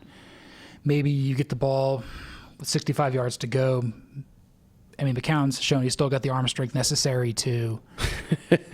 Sell it, baby. Go for it. I've been impressed with his athleticism, today. I mean, yeah, okay. He just thought he was going to be holding a clipboard, but probably deep in the back of his mind, he's like, Carson's going to get hurt today, so I'm going to have to go play. This dude's not reliable. He probably, for real though, like, I'm sure he thought to himself, look, this guy has never made it through a season before. I probably have a decent chance at some point of getting on the field here. I best be ready. Outside of the fact that he's just going to be a professional, period. But regardless, 4th and 7. I mean, how do you got to scheme open Goddard? You got to scheme open Ertz. Maybe it's Sanders. They went to Sanders last time on 4th down. I think you got to throw in Flowers' direction, just because he's been so hit or miss. That wouldn't be bad. Maybe you do like a crossing pattern with 2 tight ends. Maybe you have Ertz or Goddard, whatever you think, going his direction, kind of on like a slant. And then maybe you got enough time to get the ball there, but maybe there's an opportunity for Sanders to redeem himself out of a check down out of the backfield. Because that would be so brutal. Like, you've had 2. Like, imagine if you had 2 where you just drop it in your hands, where you basically got a clear shot. Ooh. That's a non-sleeper. That's a non-sleeper. That's one of those situations where like you're just going to get booed in Philly for the rest of the year. They should not be allowed to show Baker Mayfield commercials. No, I think within time there won't be any more. It was hilarious just like watching the games yesterday and just seeing Baker Mayfield on TV, like watching playoff games he's never going to be a part of. You don't think they'll figure it out in Cleveland and get Baker into the playoffs next year? Who are they hiring? At this point, I haven't heard any name yet. I would say they're probably leaning a former pro coach, so you can probably eliminate Urban Meyer from that equation. I'd say Mike McCarthy is probably the leader for that. Maybe Kevin Stefanski of the Vikings, but at this point, you're going to have to wait until the Vikings are eliminated. Those are two candidates they thought about last year. I mean, maybe you go with an adult in the room. I don't know. Maybe do you try with like a Jim Caldwell or something like that? That wouldn't be terrible. Leslie Frazier, something like that. Leslie Frazier, I wouldn't want him to end up there, but that wouldn't also be terrible. I like Jim Caldwell. That's a decent name. 4th and 7 at the 10. Here we go. In the gun, McCown, McMiracle, McCown sacked. No miracle. Looks like is that Ford? I'm looking for laundry. Just rough. That's roughing the passer. No, it's not. Hey. Looks like it was Clowney. Oh, 3 timeouts. Sorry for disparaging you, Jadeveon, earlier. Yeah. Dun dun dun.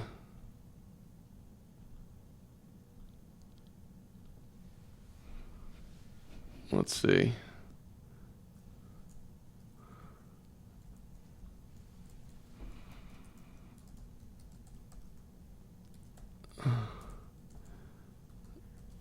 Let us see what happens here. Well, you know what?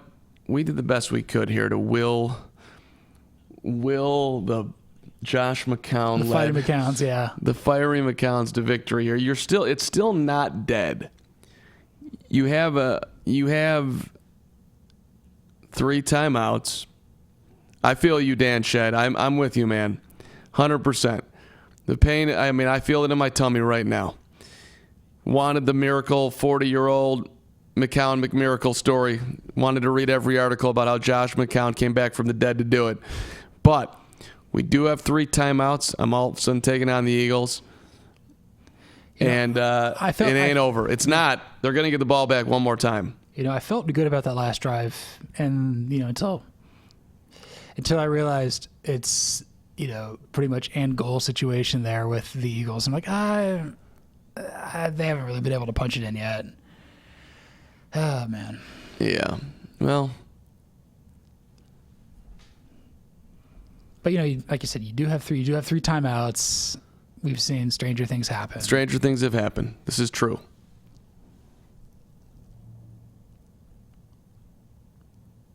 Aw.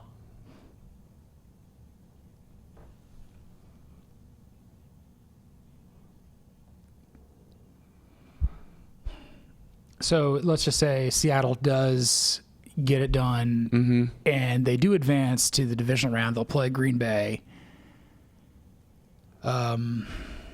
Yes. You think that they actually kind of have a chance against the Packers? Because I know the Packers, a lot of people aren't really buying into them because they're kind of a finesse team. Matt LaFleur is unproven, as a head coach. This will be his first trip in the postseason versus, Pete Carroll, who's been an institution, in Seattle for a decade and at USC before that. Right. I love Pete Carroll. I honestly, the guy's just had such an incredible career, and he gets, he's getting older like all of us, and yet that energy is just always there, right? It's one of my favorite things about him, because it's like even when you're getting up there, you can still have passion for what you do. You can still.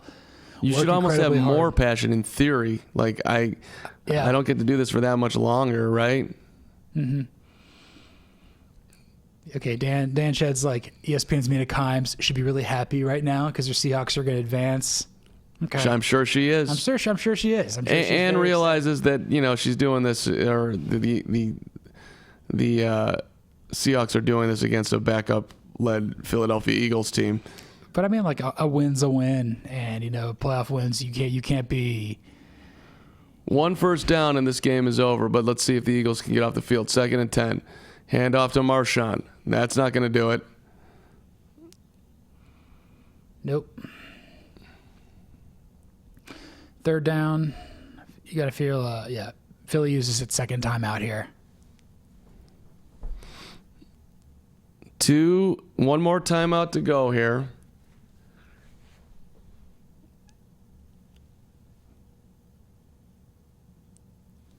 Chris Collins was making the point that you want the last timeout because you might need it for Josh, but I don't think you can let the clock run down. I think you got to call it. It's not like he's a rookie. He's the seasoned of seasoned.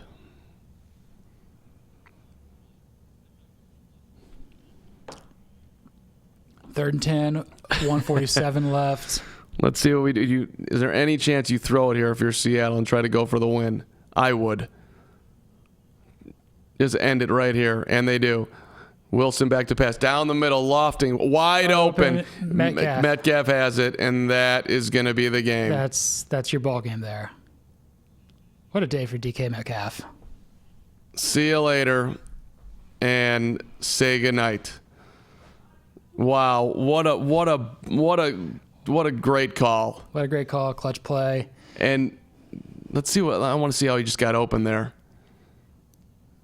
Oh, he deked him and just ran right past him. And DK Metcalf to me is the MVP of this game. He's been phenomenal. Tremendous. 160. When acted like he was going to block him, yards. ran right past him. They had no chance. No chance. Sorry, Dan Shed. Sorry. I'm sorry, man. Dan, we feel terrible. Oh my God, that was taking candy from a baby right there.